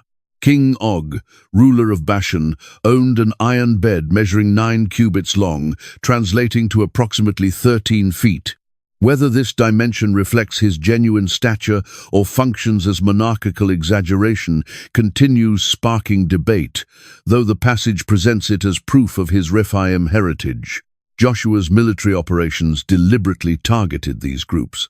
The scriptural record declares he defeated the Anakim throughout the highlands, eliminating them from Hebron, from Debir, from Anab. None remained alive within the territory destined for his nation. Survivors persisted only in Gaza, in Gath, and in Ashdod. This reference to Gath carries significance. Generations afterward, it yielded Goliath. David's encounter with Goliath transpires in the valley of Elah. The Philistine warrior measures 6 cubits plus a span in height, according to Masoretic manuscripts, positioning him somewhere between 9 and 10 feet tall.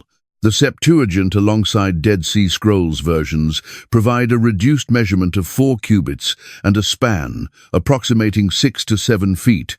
He bears armor weighing 5,000 shekels of bronze. His spear's shaft evokes comparison to a weaver's beam. David approaches him carrying 5 smooth stones. Certain interpreters have pondered this particular. Subsequent passages within 2 Samuel disclose that Goliath possessed brothers, themselves giants destined to fall in later conflicts. Following David's conquest of Goliath, the Chronicles document 3 additional confrontations against these siblings. Ishbi-Benob wielded a spear weighing 300 shekels while wearing fresh armor. Saph met his end at Gob. Another unnamed giant, bearing 6 fingers per hand and 6 toes per foot, died at Gath. Everyone descended from the Rephaim. All succumbed to David's fighting men. The recurring pattern becomes unmistakable. These giants concentrated in particular places. They functioned as champions within Philistine forces. They embodied the final genetic remnants of that pre-Diluvian corruption, confined to isolated pockets, diminishing with successive generations. The Book of Amos holds a noteworthy passage. God reminds his people that he obliterated the Amorites, standing before them. Though they stood tall as cedars with strength matching oaks, he annihilated their fruit overhead and their roots below. This implies the conquest encompassed more than mere military strategy. It constituted deliberate elimination of these bloodlines from existence. Certain scholars suggest these giants experienced medical disorders. Acromegaly and pituitary gigantism can generate exceptional stature. Such afflictions frequently accompany fragile skeletal structures and abbreviated life expectancy. This potentially clarifies why the giants, notwithstanding their imposing size, regularly fell during combat. Their height provided intimidating presence without necessarily conferring tactical superiority. Others observe that ancient Near Eastern writings commonly employed giant descriptions for adversaries. Egyptian sources portrayed their opponents as enormous to amplify their own martial accomplishments. The consideration becomes whether these records describe authentic giants or employ literary devices emphasizing the magnitude of territorial conquest. Archaeological findings present ambiguous evidence. No validated skeletal remains of 9-foot humans have surfaced in Canaan from this era. Nevertheless, the persistent geographical citations placing giant populations in specific urban centers suggest some factual foundation underlying these accounts. The Anakim, at bare minimum, seem to have constituted exceptionally tall individuals, even if not literally reaching 10 feet in height. What remains indisputable is the scriptural narrative's internal consistency. These giant clans inhabited the land. They resisted the conquest. They fell sequentially until only scattered individuals survived. By King David's era, they had grown sufficiently rare that each confrontation warranted documentation. Following David's kingship, they disappeared from biblical records completely. The last giants departed from earth. Their cities fell to conquerors. Their names transformed into cautionary tales and historical memories. The bloodline that endured the deluge, assuming such it truly was, ultimately reached its conclusion throughout Canaan's valleys and hillsides.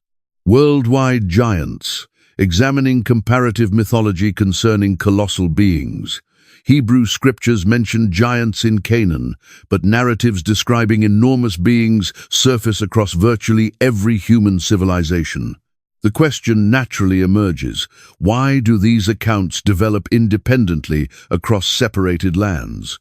Greek tradition introduces the Titans, born from Uranus and Gaia's union. These primordial entities governed before Olympian deities displaced them.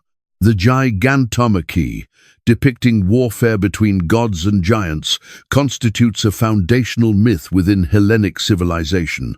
These giants transcended merely oversized humans, instead representing cosmic powers, offspring of earth and sky, threatening divine equilibrium itself. Norse cosmology contains the Jötnar, frequently rendered as giants, though more precisely understood as chaos entities opposing the gods. They inhabit Jötunheim, among the 9 realms. Some possess tremendous size. Others appear human-scaled, yet preserve their fundamental character as adversaries to cosmic harmony. The gods themselves descend partially from giant ancestry, establishing intricate genealogy mirroring the Nephilim's uncertain origins. Hindu scriptures describe the Devas and Danavas, races of beings born from sage Kashyapa and his consorts Aditi and Danu. These beings wielded immense strength and frequently challenged divine powers. Certain narratives portray them as colossal in physical form. Others emphasize their might and rebellion over bodily dimensions. Polynesian islands maintain stories of giant beings throughout multiple cultures. Hawaiian tradition references the Menehune, though most versions describe them as diminutive. More pertinent are accounts of enormous warriors and chieftains whose physical size matched their mythological exploits. Maori tradition includes tales of greatly statured beings in ancient times. Chinese mythology presents the story of Pangu, the cosmic giant whose physical form became the world. His breathing transformed into wind and clouds, his voice became thunder, his left eye turned into the sun, his right eye the moon. Though more cosmological than the martial giants found elsewhere, Pangu embodies the ancient archetype of primordial beings, possessing vast scale. Native American traditions, spanning both continents, include accounts of giant beings. The Paiute people from Western Territories tell of red-haired giants inhabiting caverns. The Cherokee speak of the Nunahi, a race of spirit folk sometimes depicted as larger than humans.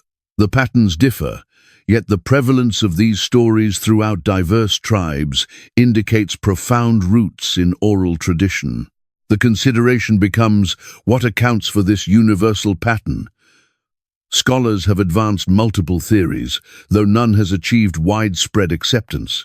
The psychological interpretation proposes humans instinctively create giant figures personifying fear and disorder. Children perceive adults as giants. Early humans confronted megafauna like mammoths and giant ground sloths. The archetype of the threatening large being becomes embedded in storytelling throughout cultures. The historical interpretation suggests certain populations authentically grew taller than typical through genetics or nutrition. When different groups encountered one another, height disparities became magnified through oral transmission. A 7-foot warrior becomes 8 feet in retelling, then 9, eventually 12. The catastrophist interpretation, favored in particular circles, proposes these stories preserve recollections of actual giant beings, whether explained through advanced genetics, prehistoric civilizations, or extraterrestrial involvement. This perspective, while intriguing, lacks archaeological substantiation and demands extraordinary evidence that hasn't materialized. The diffusionist theory suggests giant myths disseminated from a singular source through migration and cultural exchange. If the Nephilim account originated in Mesopotamia, it could have traveled along commercial routes, adapting to regional contexts. This might explain certain commonalities while permitting significant variation. What strikes observers isn't merely the existence of giant beings in mythology, but their consistent function. They represent the former order. They challenge gods or heroes. They fall, making space for the contemporary age. This narrative framework appears in Greek, Norse, Hindu, and Hebrew texts with striking consistency. The giants function as threshold figures. They demarcate the division between mythological past and historical present. They embody chaos, requiring defeat to establish order.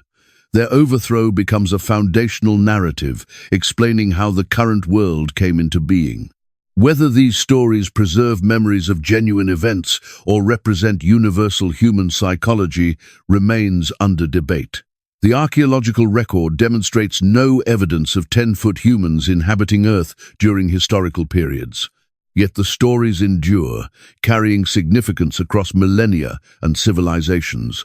The giant myths connect to something fundamental in human consciousness. They address our relationship with power, with history, with forces appearing too immense to overcome. They remind us that every epoch believes itself to have defeated the giants of preceding eras, never entirely certain what new giants might arise. Giant bones, archaeological findings and skeptical analysis. Photographs circulate online, displaying enormous skeletons held by archaeologists. The images seem convincing. The bones overshadow the humans within frame. Accompanying text claims these validate the existence of ancient giants, but the evidence disintegrates under examination. Most such photographs originated from digital art competitions. Worth1000.com hosted a well-known contest in 2002 titled Archaeological Anomalies.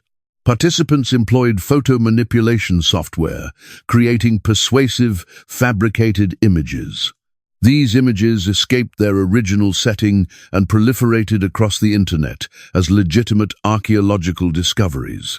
They continue circulating presently, accumulating additional layers of false authenticity with each distribution.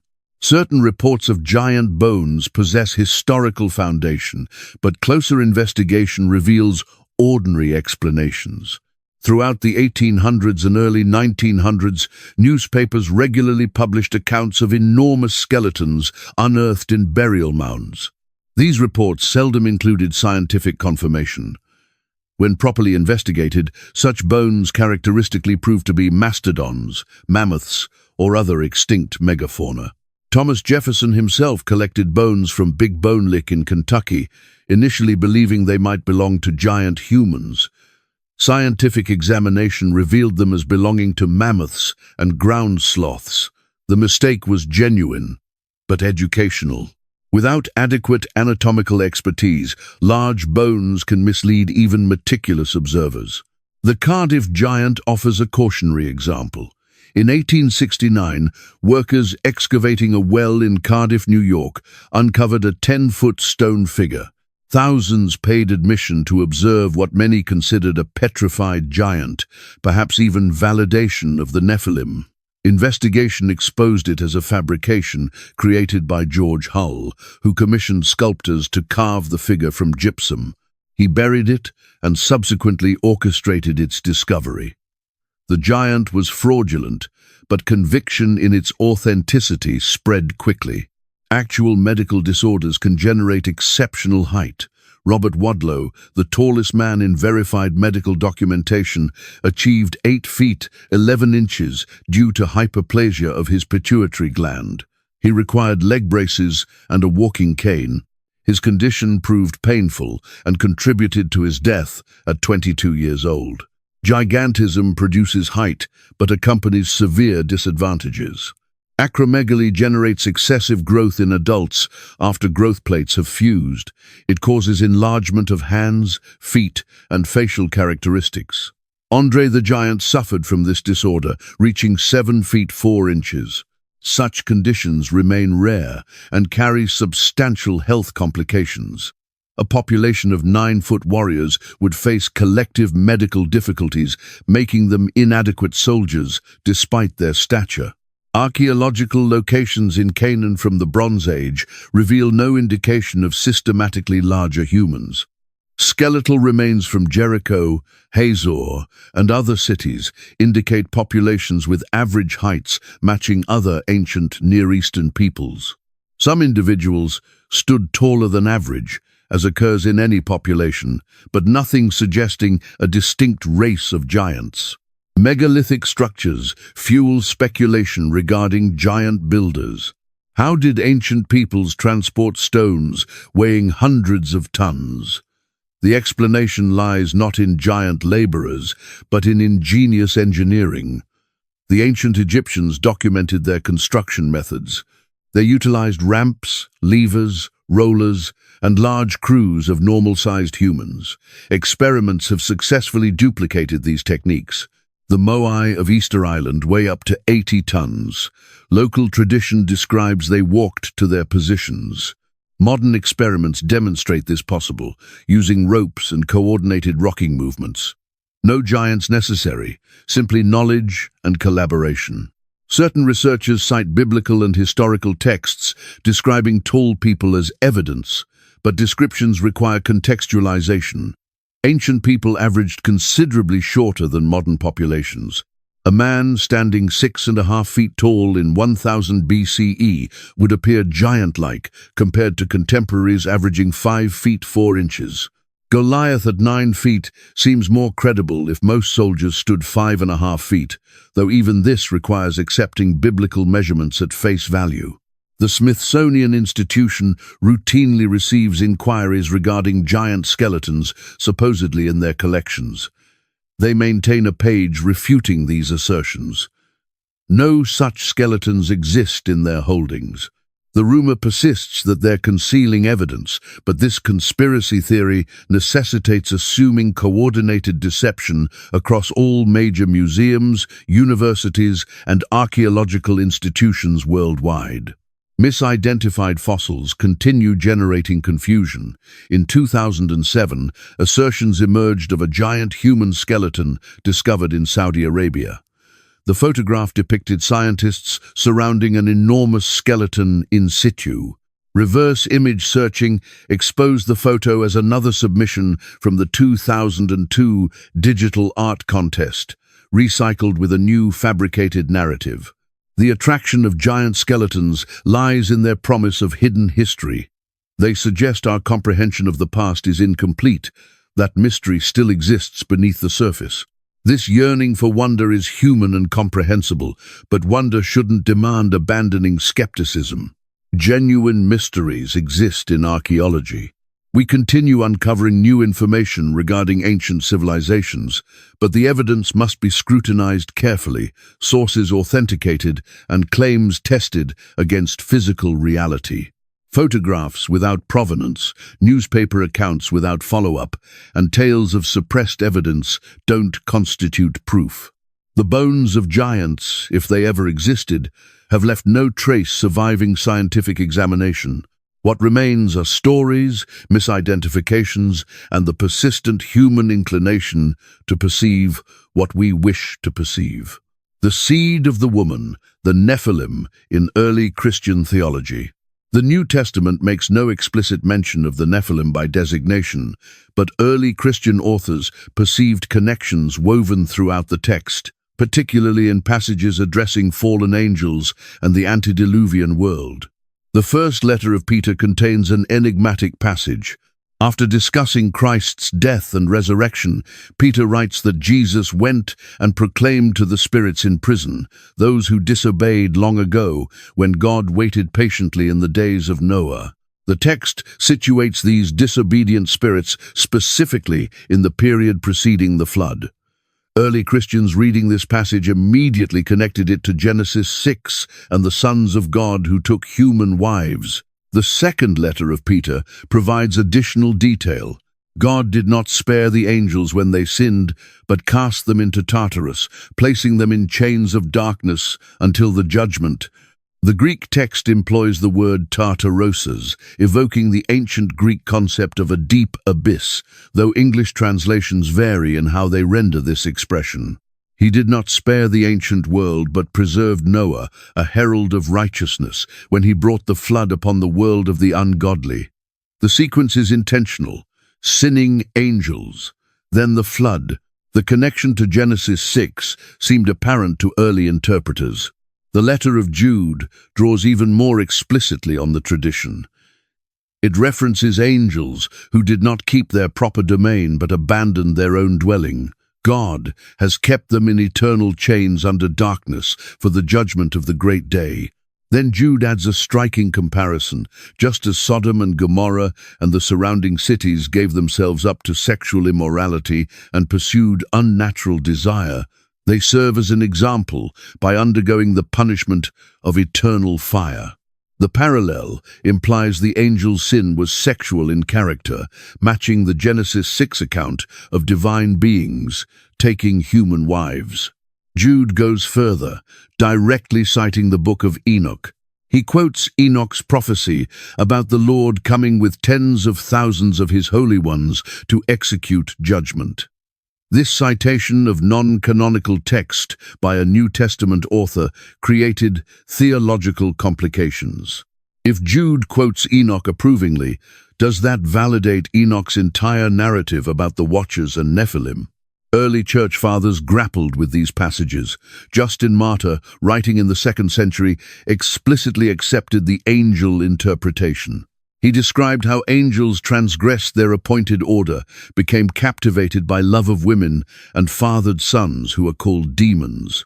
Justin saw direct continuity between the Watchers of Enoch and the demonic forces troubling his own time. Irenaeus of Lyons, writing against heresies in the late 2nd century, similarly acknowledged fallen angels who went after daughters of men. He connected this to the increase of wickedness before the flood.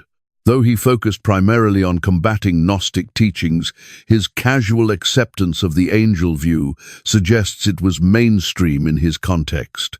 Tertullian wrote extensively about the fallen angels. He even suggested that women should veil themselves in church because of the angels, interpreting Paul's statement in 1 Corinthians as a reference back to the Watchers who were enticed by women's beauty.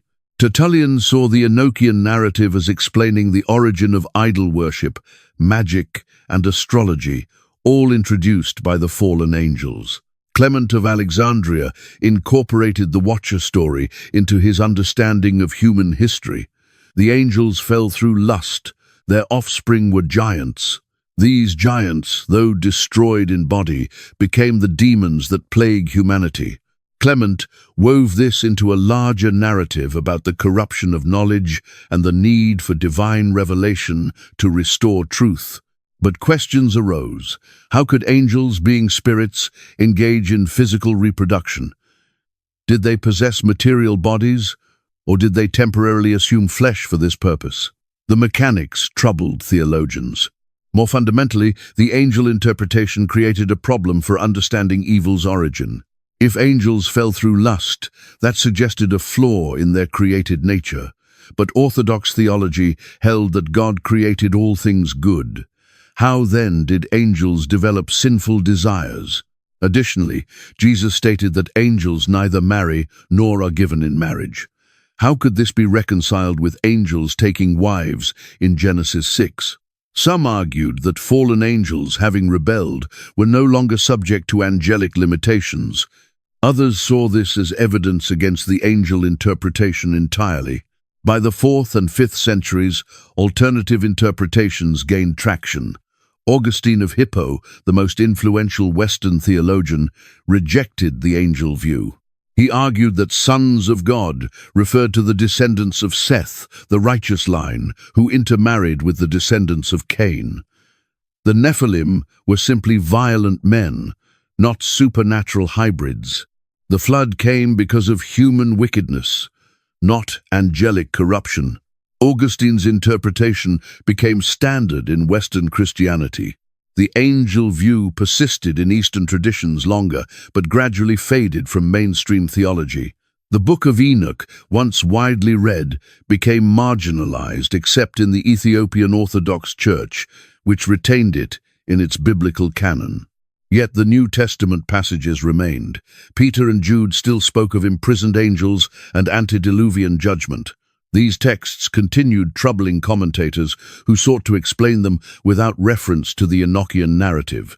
Some suggested the angel's sin was pride, not lust. Others proposed vague transgression of bounds without specifying details.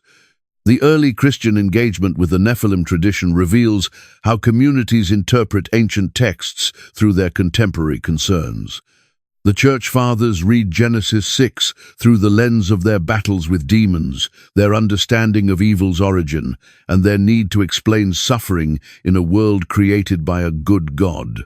The Watchers provided a narrative that addressed these concerns, explaining both the antiquity of evil and its ultimate defeat through Christ. When that narrative became theologically problematic, it was set aside, but it left traces in the canonical text that never quite disappeared. A forbidden doctrine, the Nephilim as heretical and esoteric lore. As Augustine's interpretation became standard, the angel view of Genesis 6 migrated to the margins of Christian thought. What was once mainstream became suspect.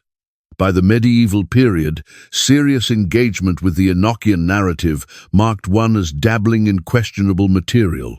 The Book of Enoch survived in Ethiopia, preserved by the Orthodox Tewahedo Church.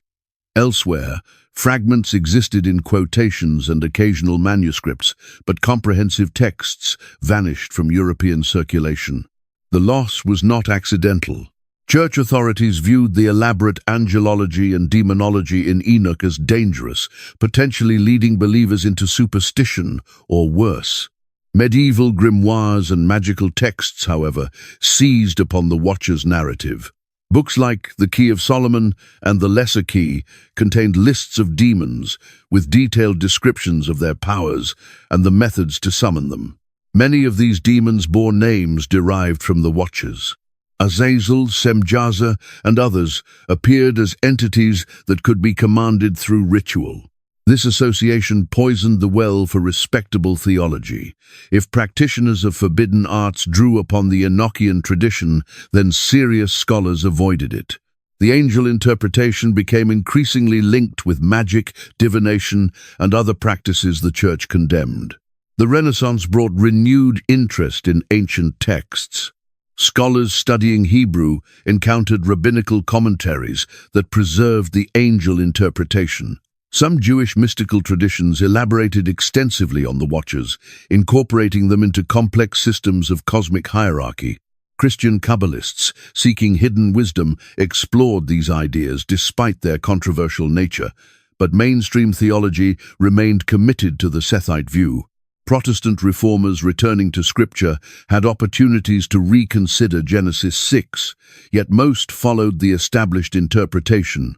The extensive debates of the Reformation focused elsewhere: justification, sacraments, church authority. The identity of the sons of God seemed a minor issue by comparison. Enlightenment rationalism further marginalized supernatural interpretations. As biblical criticism developed, scholars increasingly read Genesis 6 as mythology rather than history. Whether sons of God meant angels or Seth's line mattered less than recognizing the passage as ancient Near Eastern narrative shaped by its cultural context. The 19th century saw explosive growth in esoteric movements. Spiritualism, theosophy, and various occult societies emerged, often claiming access to ancient wisdom. These movements eagerly embraced the Watcher's narrative. Helena Blavatsky's theosophical writings incorporated the Nephilim into elaborate theories about root races and the spiritual evolution of humanity. The giants became evidence for her claim that humans descended from spiritual beings who gradually materialized into physical form. Rudolf Steiner's anthroposophy developed similar ideas. He described epochs of human development where spiritual beings played active roles. The Watchers fit naturally into this schema as representatives of earlier stages of cosmic evolution. Steiner's influence spread through alternative education and agriculture movements, carrying these ideas into unexpected contexts. The 20th century brought the Book of Enoch back into general circulation. Scottish explorer James Bruce brought 3 copies from Ethiopia to Europe in 1773, but scholarly translation waited until the 1800s. R.H. Charles produced a comprehensive English translation in 1906, making the full text accessible to modern readers. This renewed accessibility coincided with growing interest in ancient mysteries and alternative history. The Nephilim became fodder for speculative theories, connecting ancient civilizations, lost technology, and extraterrestrial intervention. Erich von Däniken's Chariots of the Gods, published in the late 1960s, popularized the ancient astronaut theory. Von Däniken reinterpreted the Watchers as alien visitors, their descent from heaven a landing in spacecraft rather than a fall from grace. The Nephilim became hybrid offspring of human-alien breeding programs. This reading required ignoring the text's theological context entirely, but it captured public imagination. Zechariah Sitchin developed similar theories, proposing that the Anunnaki of Sumerian mythology were extraterrestrials who genetically engineered humans and created the Nephilim. His books became bestsellers, despite thorough debunking by actual scholars of ancient languages. The appeal lay not in evidence, but in the promise of hidden knowledge and alternative history. These popular theories troubled serious biblical scholarship. The text became buried under layers of speculation, disconnected from its literary and historical context. Academic conferences on Genesis 6 had to address ancient astronaut theories before discussing actual interpretive questions. Fundamentalist Christian communities took different approaches. Some embraced the angel view as literal truth, seeing it as validation of biblical inerrancy and supernatural reality. Others maintained the Sethite interpretation, viewing angel theories as sensationalism. Debates grew heated as books and documentaries presented the Nephilim as evidence for end times prophecy. The esoteric association proved difficult to shake. The Nephilim appeared in occult literature, conspiracy theories, and fringe archaeology with such frequency that discussing them seriously required first distancing oneself from these contexts. Academic papers on Genesis 6 included disclaimers and careful methodology sections to distinguish scholarly interpretation from popular speculation. Yet the questions the text raises remain legitimate. Genesis 6 does present interpretive challenges. The New Testament passages about imprisoned angels invite explanation. Dismissing these as mere mythology or ancient error leaves gaps in understanding the text's meaning within its own context. The migration of the Nephilim tradition from mainstream theology to heretical and esoteric lore reveals how interpretations can become culturally coded. Ideas carry associations beyond their content.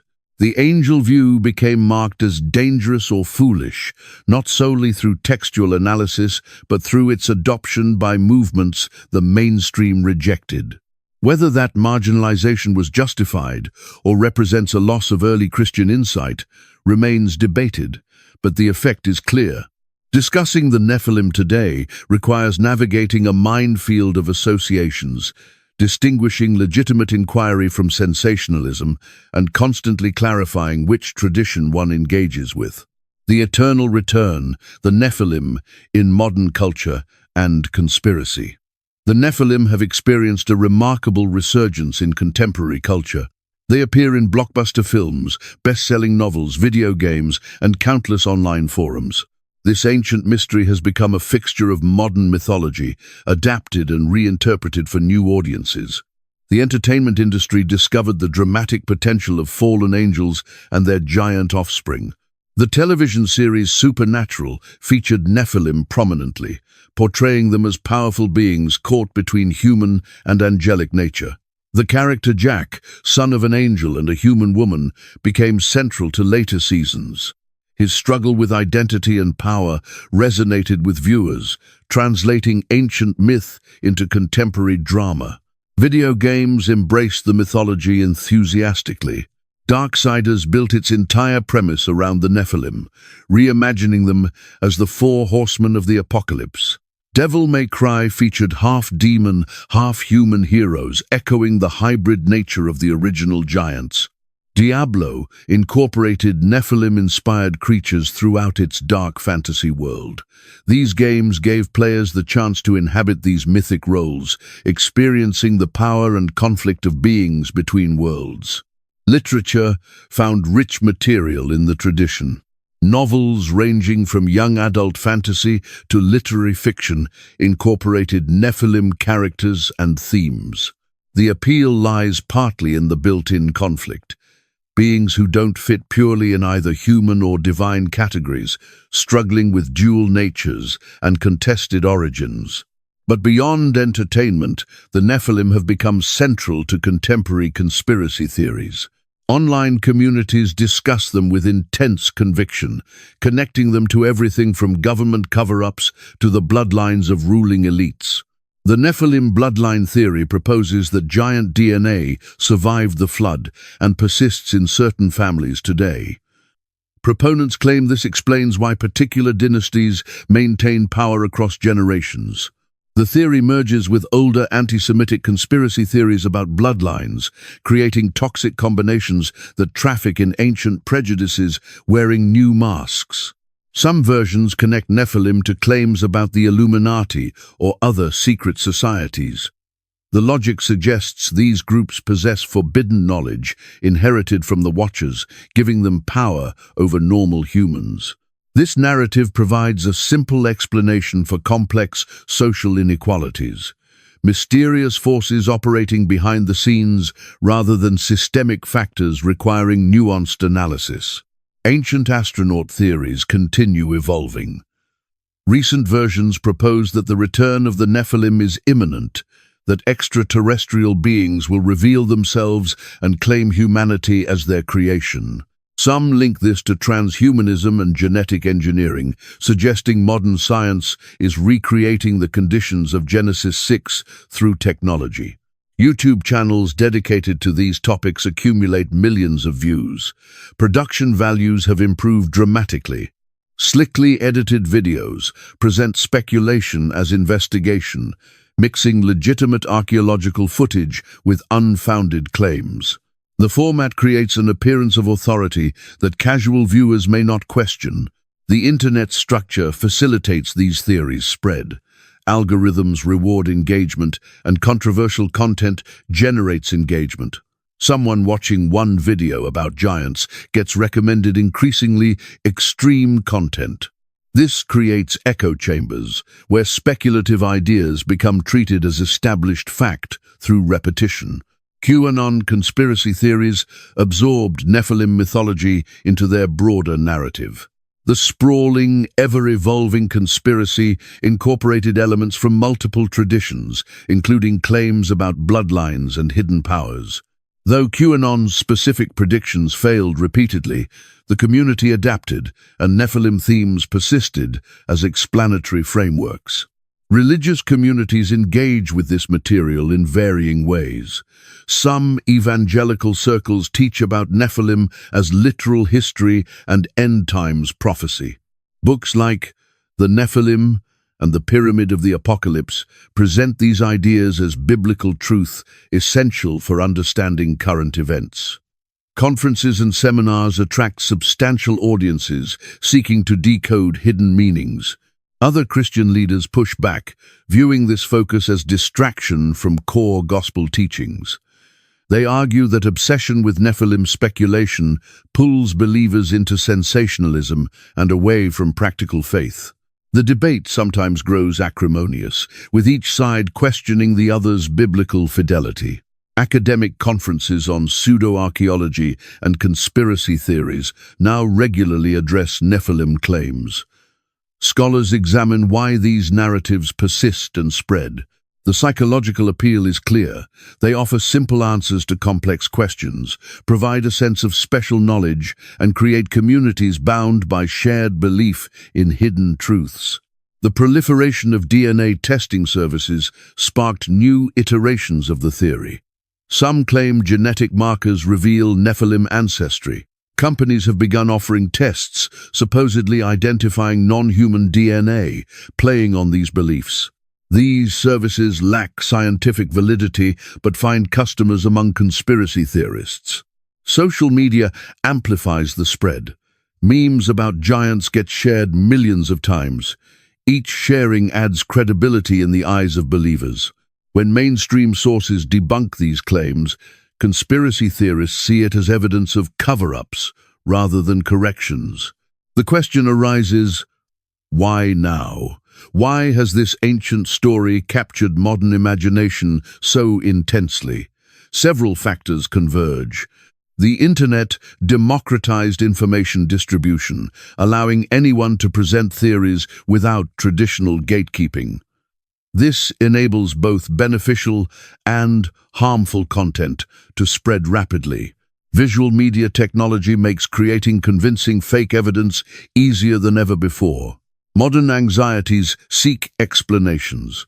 Economic inequality, political instability, rapid technological change, and environmental crisis create uncertainty. Conspiracy theories offer the comfort of explanation, even if the explanation is disturbing. Better to believe in hidden forces that could theoretically be exposed than to confront complex systemic issues without simple solutions. The Nephilim narrative also speaks to contemporary concerns about technology and human nature. As genetic engineering and artificial intelligence advance, questions about what makes us human intensify.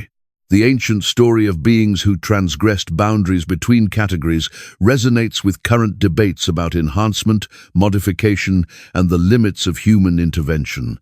Additionally, mainstream culture has largely abandoned traditional religious narratives while retaining hunger for meaning and transcendence. The Nephilim offer mythology with biblical connections, but enough distance from orthodox Christianity to feel fresh. They provide spiritual significance without requiring adherence to institutional religion. The commercial aspect cannot be ignored. Books, documentaries, conferences, and merchandise around Nephilim theories generate substantial revenue. Financial incentives ensure continued content production regardless of evidence. Each debunking becomes material for new videos about suppression and cover-ups. Yet underneath the conspiracy theories and commercial exploitation, the original questions remain. Genesis 6 still puzzles careful readers. The texts still invite interpretation. The human tendency to tell stories about beings greater than ourselves persists across time and culture. The modern Nephilim phenomenon represents mythology's eternal return. Ancient stories continually reborn in new forms. Each generation encounters these narratives and reshapes them according to contemporary concerns. The giants walk again, not in flesh but in imagination, carrying meanings their original tellers never conceived.